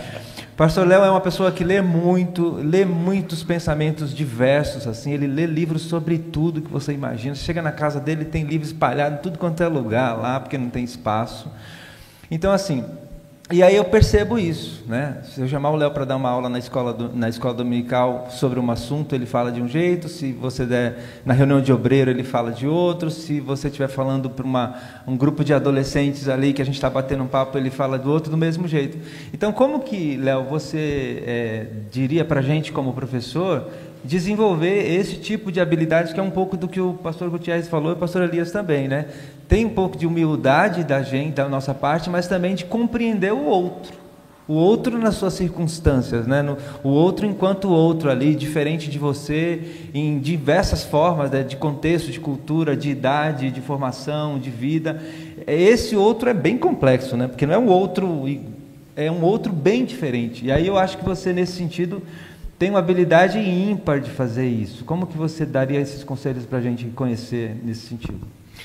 Bom, eu não sei se eu tenho essa habilidade, você me chama de liso, né? Especialmente quando a discussão é sobre calvinismo e arminianismo, né?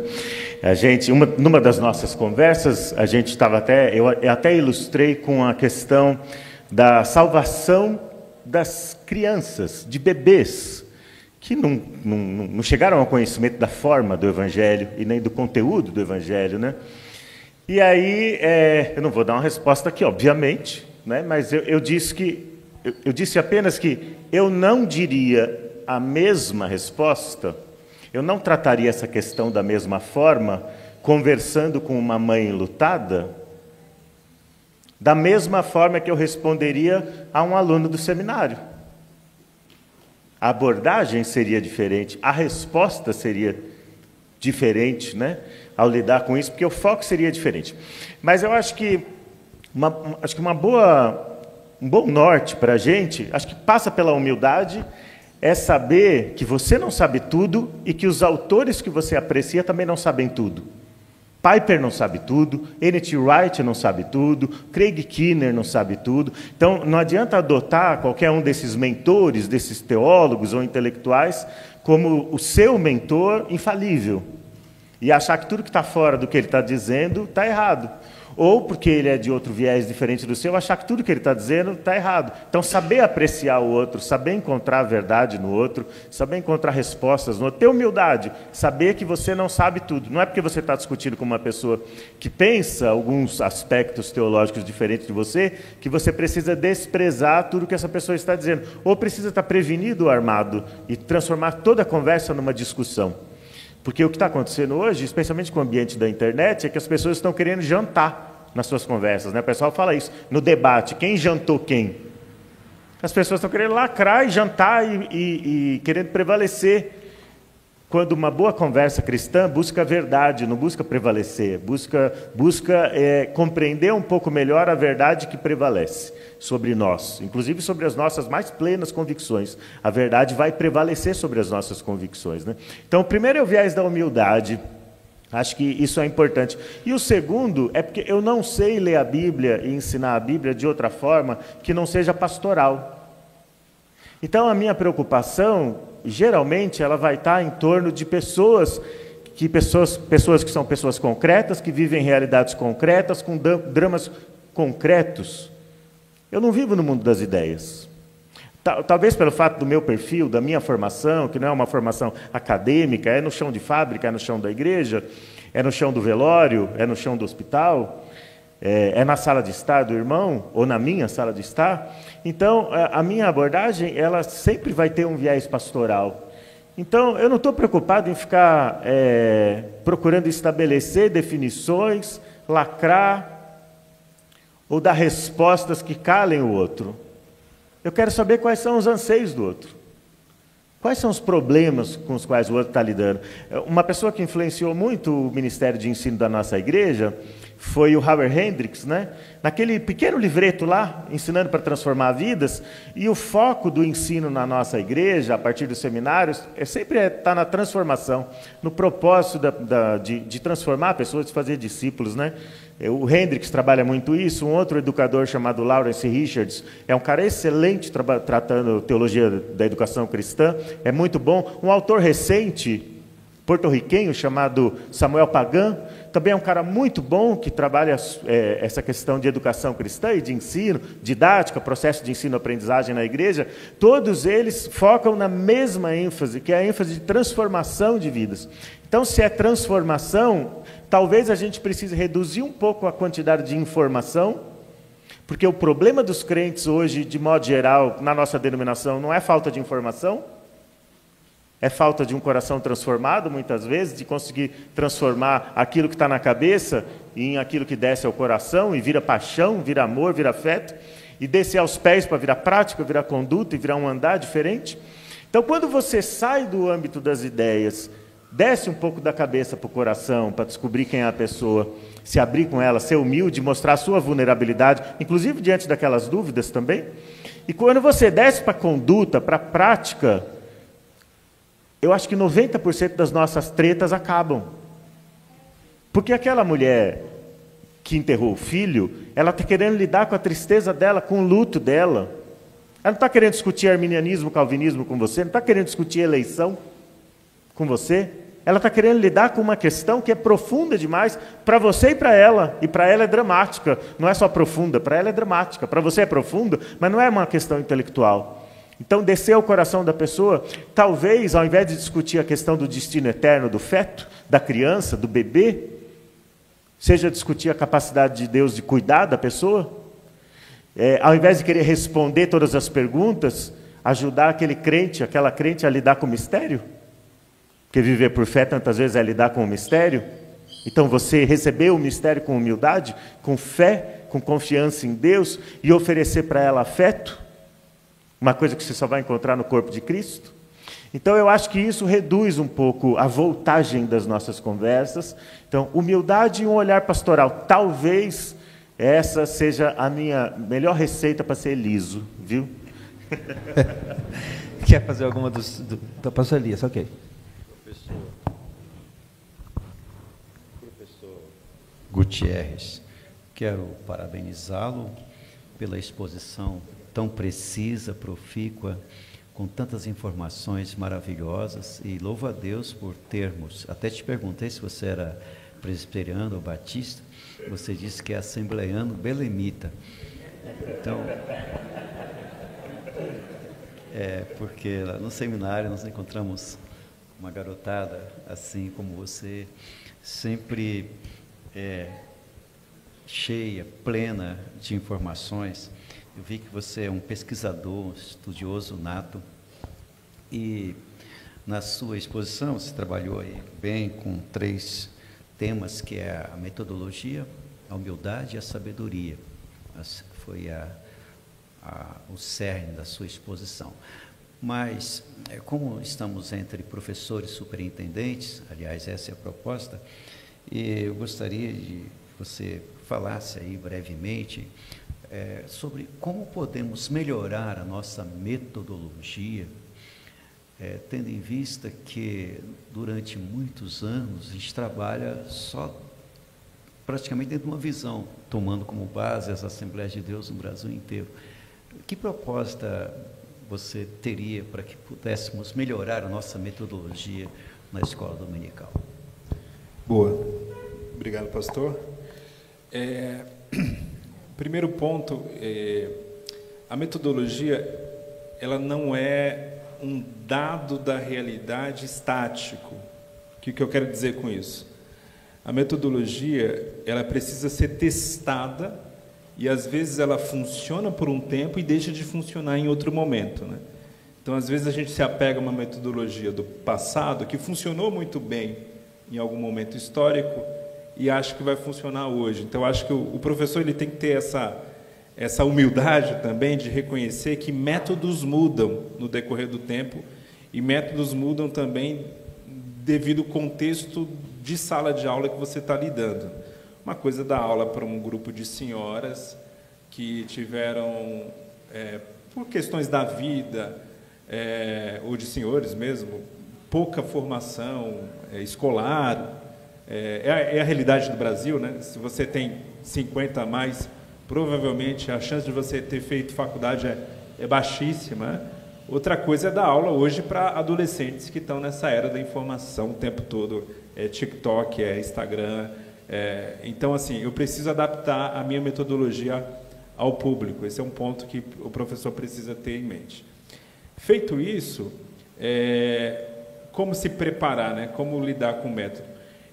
Eu vejo o seguinte, quando eu estou pensando, por exemplo, hoje eu vou falar numa palestra, que era para professores, mas mais tarde é para um grupo mais especializado em teologia bíblica. Aí eu estava pensando, como que eu vou trabalhar a palestra da tarde, né, que é diferente do perfil da manhã? Aí deixa eu ver quem faz isso bem, deixa eu dar uma olhada, deixa eu espiar o que essa pessoa tem feito. Acho que também passa muito por isso. Vamos ter algumas referências. Quem está fazendo bem hoje em dia? Quais são as igrejas que estão sendo sucesso em sala de aula, em escola dominical? O que elas estão fazendo de diferente, né? Imitar coisas boas não é ruim. Às vezes a gente acha assim, nossa, parece que eu estou querendo pegar um método de marketing. Não é isso. Paulo diz, né, para a gente ser imitador de Cristo e incentivava os do seu tempo a serem imitadores dele, né? Então, aquilo que funciona, vamos olhar assim para fora e ver. quais igrejas estão tendo sucesso em escola dominical? E para isso, por exemplo, tem uma revista da CPAD que é interessante, que é a revista Ensinador Cristão. Ela sempre tem matérias, eu gosto dessa parte dela, sempre tem matérias de escolas dominicais pelo Brasil que estão tendo sucesso em alguma área. E explicando ali, o superintendente, o professor, o que eles fizeram. Né? E aí eu volto a repetir, não quer dizer que lá deu certo e aqui vai dar, mas é necessário testar. É necessário fazer algo novo. Ficar esperando que aquilo que não deu resultado ontem, não deu resultado hoje, eu vou fazer igual amanhã e vai dar resultado, é tolice. Então, eu diria que o caminho é esse, é olhar para fora um pouquinho. Deixa eu só pedir para o Léo, pastor Léo aqui. Pastor Léo, eu cheguei na sede há muitos anos atrás, e ele foi uma dessas pessoas que teve essa percepção lá na nossa igreja. A gente tinha uma escola dominical e a gente até testou o horário. Lá na sede a gente testou o horário, viu que não deu certo, voltou para o horário normal e tal. E na ocasião, o pastor Léo, enquanto jovem é meio assim, né, João? Aí o Léo criou a classe alternativa. O nome já, né? Vocês não façam isso aqui. Meio Raul Tá a bom, classe pastor? alternativa. Oi? Meio Raul Seixas. Não, mas era só classe A, né? Fala, Classe Raul. alternativa. E na época, eu bem lembro, eu era aluno dessa classe, né? Ele pegou o livro do Lawrence Richards na época, né? Que era o comentário bíblico do professor, que tinha lançado na época. E ele fez simplesmente uma aula de Gênesis. Você chegou até aí, Apocalipse, que eu não sei se eu lembro. Vai lá. Fui. A gente passou 4 anos na classe alternativa, passando por todos os livros da Bíblia, com uma abordagem, que era aquela abordagem do Lawrence Richards mesmo, né? Comentário bíblico do professor, é esse o material dele, né? Um livraço desse, que inclusive divide os planos de aula ali em adultos, jovens e crianças, né? Eu achei muito legal a proposta dele. E aquilo foi um plano. Então, o que muda, né, não existe uma receita básica para todo mundo. Não existe uma receita perfeita. Não existe um plano de aula perfeito. Mas só o fato de você ter um plano de aula já vai colocar você à frente de muita gente. Começar a falar sem saber onde você quer chegar, por onde você vai chegar lá, como você vai ilustrar, que atividades você vai pedir para os seus alunos fazerem, que perguntas você vai usar para fomentar a discussão. Se você não tem um plano, vai ser um desastre. A menos que seja um milagre, será um desastre. Se não for um desastre, foi um milagre. Então tenha um plano. E faça aquilo que o Gutierrez falou, né? Olha quem está fazendo bem, quem está fazendo legal. Hoje em dia é tão fácil achar informação. Na época que eu comecei a dar aula, não tinha nada do que a gente tem hoje, né? Hoje você tem acesso a tudo. Mas é aquilo que no mercado, no mundo corporativo, a gente chama de benchmark, né? Faz um benchmark, vai ver como outras igrejas estão fazendo. Bom, aqui é um case de sucesso, né? A IBD do Nações é um case de sucesso. Então, eu sempre oriento as pessoas que vêm falar comigo sobre ideias para a IBD, eu falo, vai lá no Nações, assiste lá, frequenta lá, veja como é, porque é um benchmark, vai lá, pega um modelo, porque se está funcionando é porque é bom, né? Então, tem um modelo, tem um plano de aula.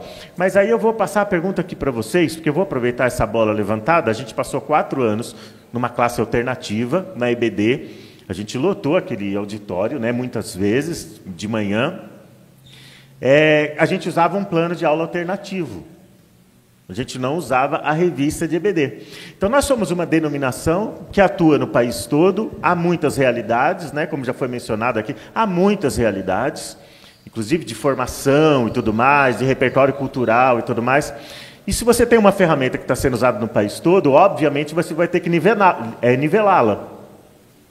E vai ser por baixo, não vai ser pelo alto. E quando você vai para outros ambientes mais específicos, centros metropolitanos, onde às vezes o grau de escolaridade e a cultura teológica mesmo é um pouco mais desenvolvida, a teologia é mais discutida, as informações chegam com mais facilidade, você acaba achando a ferramenta deficitária, né? E aí que eu quero fazer uma pergunta para vocês. Como é que a gente trabalha, são 2 pessoas que trabalham no contexto denominacional, né? Como é que a gente pode trabalhar com uma ferramenta que é rudimentar, muitas vezes, né? Ela trabalha questões elementares, e ela faz isso com justiça e sabedoria, porque ela precisa nivelar, e é uma ferramenta que está nacionalizada. Como é que um professor de EBD se livra da maldita preguiça de folhear a revista antes de dormir? Ou de manhã? De manhã, né? Está mais próximo, a informação fica mais fresca. Como é que o professor de EBD deixa de ser um impostor, pega aquele material e lida bem com aquele material, com uma sala de aula, com uma turma, respeitando a particularidade daquele auditório, daquele público que ele tem, respeitando a inteligência, a experiência deles, respeitando aquele material e dá uma aula boa. Como é que a gente dá uma aula boa com a revista da EBD em contextos diversos? Aí é para os dois. E se quiser desligar a câmera e... É isso aí. Inclusive essa foi uma... Acho que eu recebi umas 4 perguntas de diferentes formas, perguntadas, questionadas, justamente sobre as revistas. Vale a pena, mantém, usa, não usa? Não tem essa opção de usar ou não usar. O vice-presidente está dando aqui o recado, nós não temos opção. A opção é usar, a ferramenta é excelente, só que ela é nacionalizada, então ela está padronizada, e quando você está diante dos seus alunos, que nem o Gutierrez falou, é diferente, você está diante de uma aula, de uma classe de senhoras, uma classe de obreiros, que estão mais avançados no estudo teológico, uma classe de jovens que está com o celular e com o chat GPT na mão. Certo? Chat GPT, gente. Apenas um adendo. Vamos para essa última pergunta, que a gente tem que ir para o café para não atrasarmos muito. Né? Amém? Vamos começar pelo pastor Elias respondendo. Nosso Madureira aqui, então, prata da casa. E depois o pastor Belemita, o rival, estou brincando, respondendo também dentro do seu contexto. Pelo menos a revista é concorrente. Pastor Elias.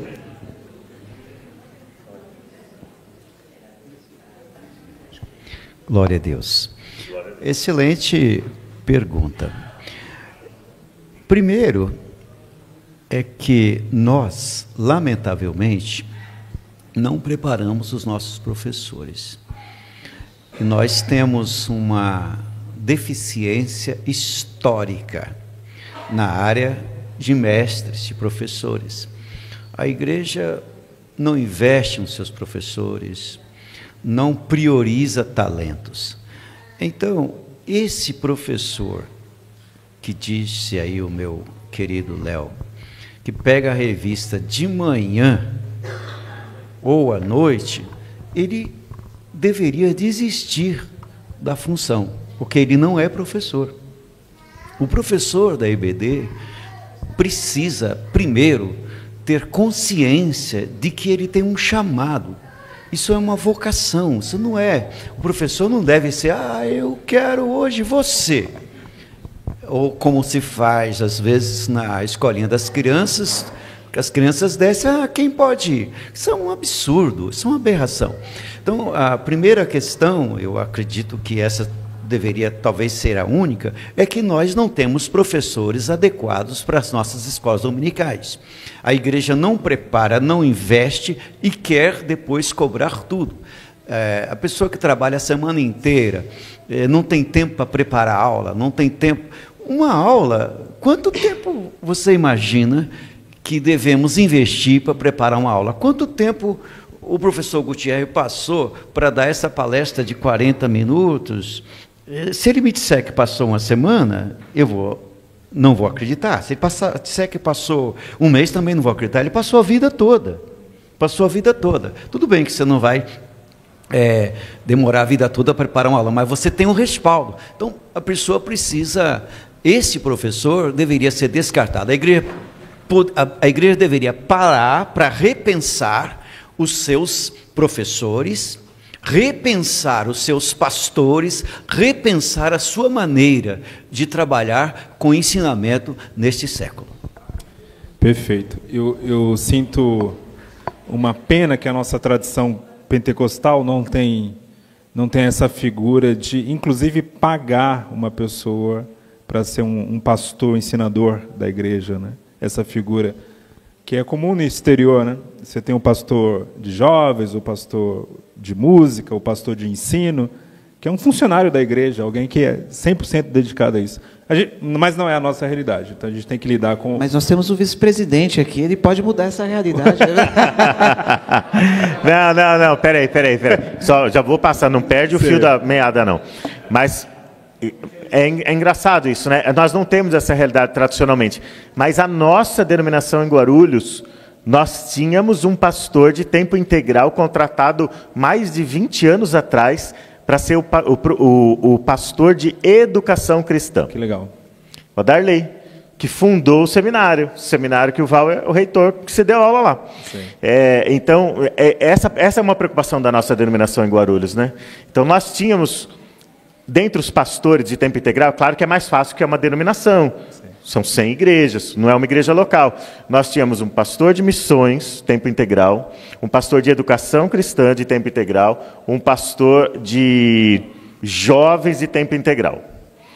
Então, essa consciência, acho que muito legal, a gente, graças a Deus, por milagre, a gente tinha, mas continua lá. Val. Que legal. Mas, infelizmente, não é a realidade, né? De maneira geral, e no Belém menos ainda. Tá gravando? Rapidinho. Mas diante da realidade, né, que você tem que trabalhar, você tem que lidar com várias questões e ainda preparar uma aula, uma questão que eu ponho é o seguinte: eu lembro qual foi a virada de chave na minha cabeça como professor de EBD em relação à revista. Teve uma revista, uma ocasião, há muito tempo atrás, que era sobre o tabernáculo. E eu, sinceramente, odiei aquela revista. Nossa, que revista, na minha cabeça, né? Repetitiva, parecia que ia e voltava o mesmo tema, aquela coisa. Aí o comentarista via o pano vermelho como símbolo do sangue de Jesus, assim, umas viajadas na maionese, assim, que não tinha exegese nenhuma ali e tal. Mas por que foi a mudança de chave? O fato de ter detestado aquela revista mudou a forma como eu lidava com a revista. Eu passei a lidar com a revista naquela ocasião, mesmo depois, quando vieram outras revistas boas, o seguinte: a revista é um desafio para mim. Em que sentido? Ela está trazendo um assunto que eu, normalmente, se fosse escolher, não daria aula sobre aquele assunto. Jamais, se eu fosse montar um currículo, eu ia dar uma aula exclusiva sobre tabernáculo. Na minha cabeça, aquilo não seria tão importante, tão urgente, né? Só que a revista me impõe isso. E é legal, bacana, porque me obriga a pesquisar o que eu não pesquisaria. E aí foi muito legal, porque, nessa ocasião, eu até comprei alguns comentários de Levítico, e procurei aprofundar exegeticamente nessas aulas os textos que eram colocados como leitura bíblica de classe, e foi maravilhoso, foi uma experiência fantástica, pelo menos para mim, não sei para os alunos, mas para mim, assim, o quanto que eu aprendi foi assim, eu jamais, até aquela aula, imaginava que eu ia aprender tanto lendo Levítico, que é um livro difícil, um livro bem complicado de ser lido, né? E então eu encaro hoje a revista. Hoje em dia, sinceramente, eu não me preocupo mais qual vai ser o tema da próxima revista. Às vezes, puxa, bacana esse tema aí, legal. Às vezes, aquele tema, olha, não é um tema da minha preferência, mas que legal, vai me provocar a pesquisar o assunto. Por exemplo, a próxima revista da nossa EBD vai ser sobre Trindade. Aí eu fiquei maravilhado. 3 meses falando sobre a Trindade, finalmente a gente vai ter tempo de discutir um assunto tão complexo, né? Normalmente era só uma lição ou 2 sobre esse tema. Então olha assim, olha a revista, vai ter revista boa, vai ter revista mais ou menos, vai ter revista fraca, mas veja a revista como uma espinha. Uma espinha. Está aqui a espinha, e eu vou me aprofundar nesse tema, a revista está me dando um caminho aqui, eu vou me aprofundar nesse tema, e faça da revista um mini currículo, né? Um ponto de partida, exatamente, eu acho que essa é a expressão. A revista é um ponto de partida. Mas, pelo amor de Deus, não seja aquele professor que lê a revista domingo de manhã, no café da manhã, e só lê a revista na EBD. Isso é uma falta de respeito com o aluno. Uma falta de respeito. Se fosse para ler a revista, ele lia em casa, né? Oh, muito bom, hein? Nós precisamos ir para a segunda parte aqui, claro, tomar o nosso café, mas deixa eu só corroborar aqui com uma questão que foi colocada a respeito da nossa EBD. Eu vou dar uma situação que a gente passou aqui. Superintendente, ele não é o maioral. Tá? A gente tem que entender isso, que o superintendente não é o maioral, ele foi colocado ali pelo pastor para guiar a EBD. Né? Ele não precisa decidir tudo, nem ser o cara que vai guiar tudo. Então, o que a gente faz, por exemplo, aqui no Nações? Eu tenho o departamento das crianças e o departamento dos adolescentes, que são classes que eu julgo extremamente importantes no trato de lidar com elas. Né? Elas são o futuro da nossa igreja. Então, o que eu fiz? Chama os líderes e fala: vocês são os responsáveis pelas classes de vocês. Definam os professores e os temas das aulas e nos passe, para a gente poder avaliar e dar o norte. Por quê? Porque vocês que estão lá no chão de fábrica, vocês que conhecem. Eu já dei aula para criança, já dei aula para adolescente, já dei aula para jovem, já dei aula para irmãs, mas assim, a experiência do dia a dia deles, então eles podem ser melhores do que eu. Eles sabem o que precisa lidar com a situação. Então a gente pega uma revista e fala: ó, agora definam os temas. Uma coisa que a gente fez aqui com os adolescentes foi, eu peguei o livro Peregrino e a gente comprou uma unidade para cada um do livro do Peregrino. Certo? Que para mim depois da Bíblia, eu acho que todo crente precisava ler o Peregrino uma vez na vida, pelo menos. E aí entreguei para os adolescentes e falei para o líder deles, para a liderança, falei: ó, definam aí os temas das aulas com base no Peregrino. Gente, o pastor está aqui, a Igreja do Nações testemunha, coisa linda de se ver a classe dos adolescentes envolvidas no tema de um livro que foi escrito, quando que foi escrito?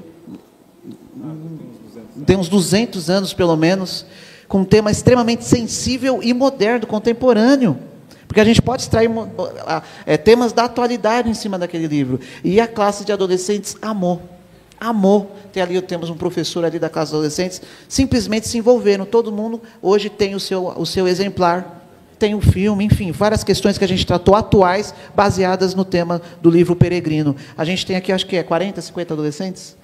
50 adolescentes, todos receberam uma unidade do livro, e eu tenho, inclusive, um problema, pastor.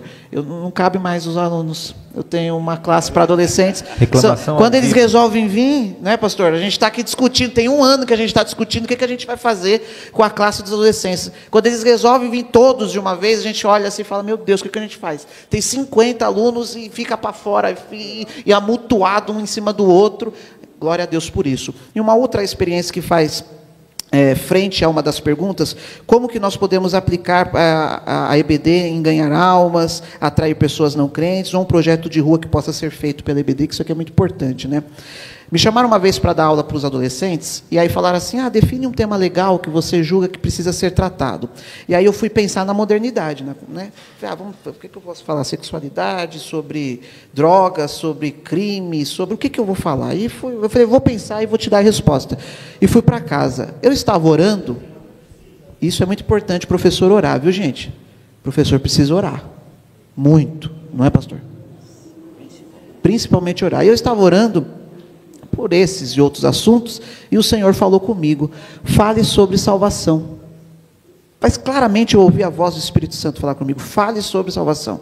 E aí eu mandei as perguntas para o líder e falei assim: pergunte aí no grupo, fala para eles se prepararem com essas duas perguntas. Você sabe o que é salvação? E você sabe por que você é salvo? Esses dois temas. E aí eu vim de manhã e dei essa aula para os adolescentes. No final senti de perguntar, falei: todos aqui são cristãos? Tem alguém aqui que deseja confessar a Jesus Cristo, baseado no que nós discutimos em sala aqui, como seu único e suficiente Salvador? E eu tenho um problema com linguagem, viu, gente? Eu sou jovem, mas eu tenho problema com linguagem. Para me conectar através da linguagem com adolescentes, eu tenho dificuldades. O irmão sabe, ele sempre fala: para de falar irmãos na aula de adolescentes. Eu falo: mas é que eles vão se acostumando, né? Mas no final, uma alma levantou e falou: eu quero aceitar Jesus. EBD é isso, gente.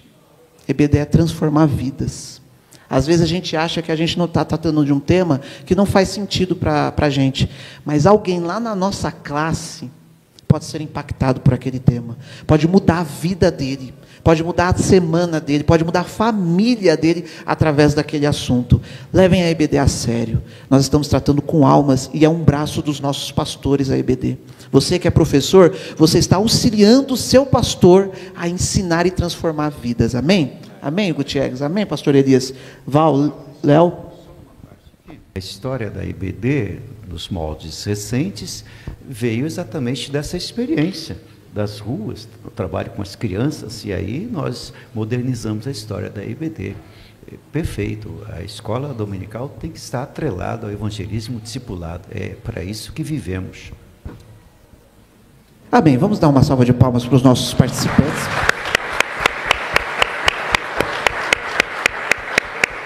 Amém. A gente precisa ir tomar o café. Vamos, 20 minutinhos tomando café, pessoal. Vamos se confraternizar, porque a gente precisa ouvir esse homem aqui. E ele vai falar sobre as dificuldades no chão de aula. Pastor Gutierrez focou na teologia, um pouco mais, deu um pouco mais de ênfase na teoria, atrelou com a prática, mas o pastor Elias vai dar prática 100%. Então você que é professor, não pode perder. E nós vamos ter sorteios, 2 livros do pastor Gutierrez e 2 livros do pastor Elias Crote. Nós vamos sortear aqui para vocês que estão participando, amém? Vamos lá tomar o nosso café.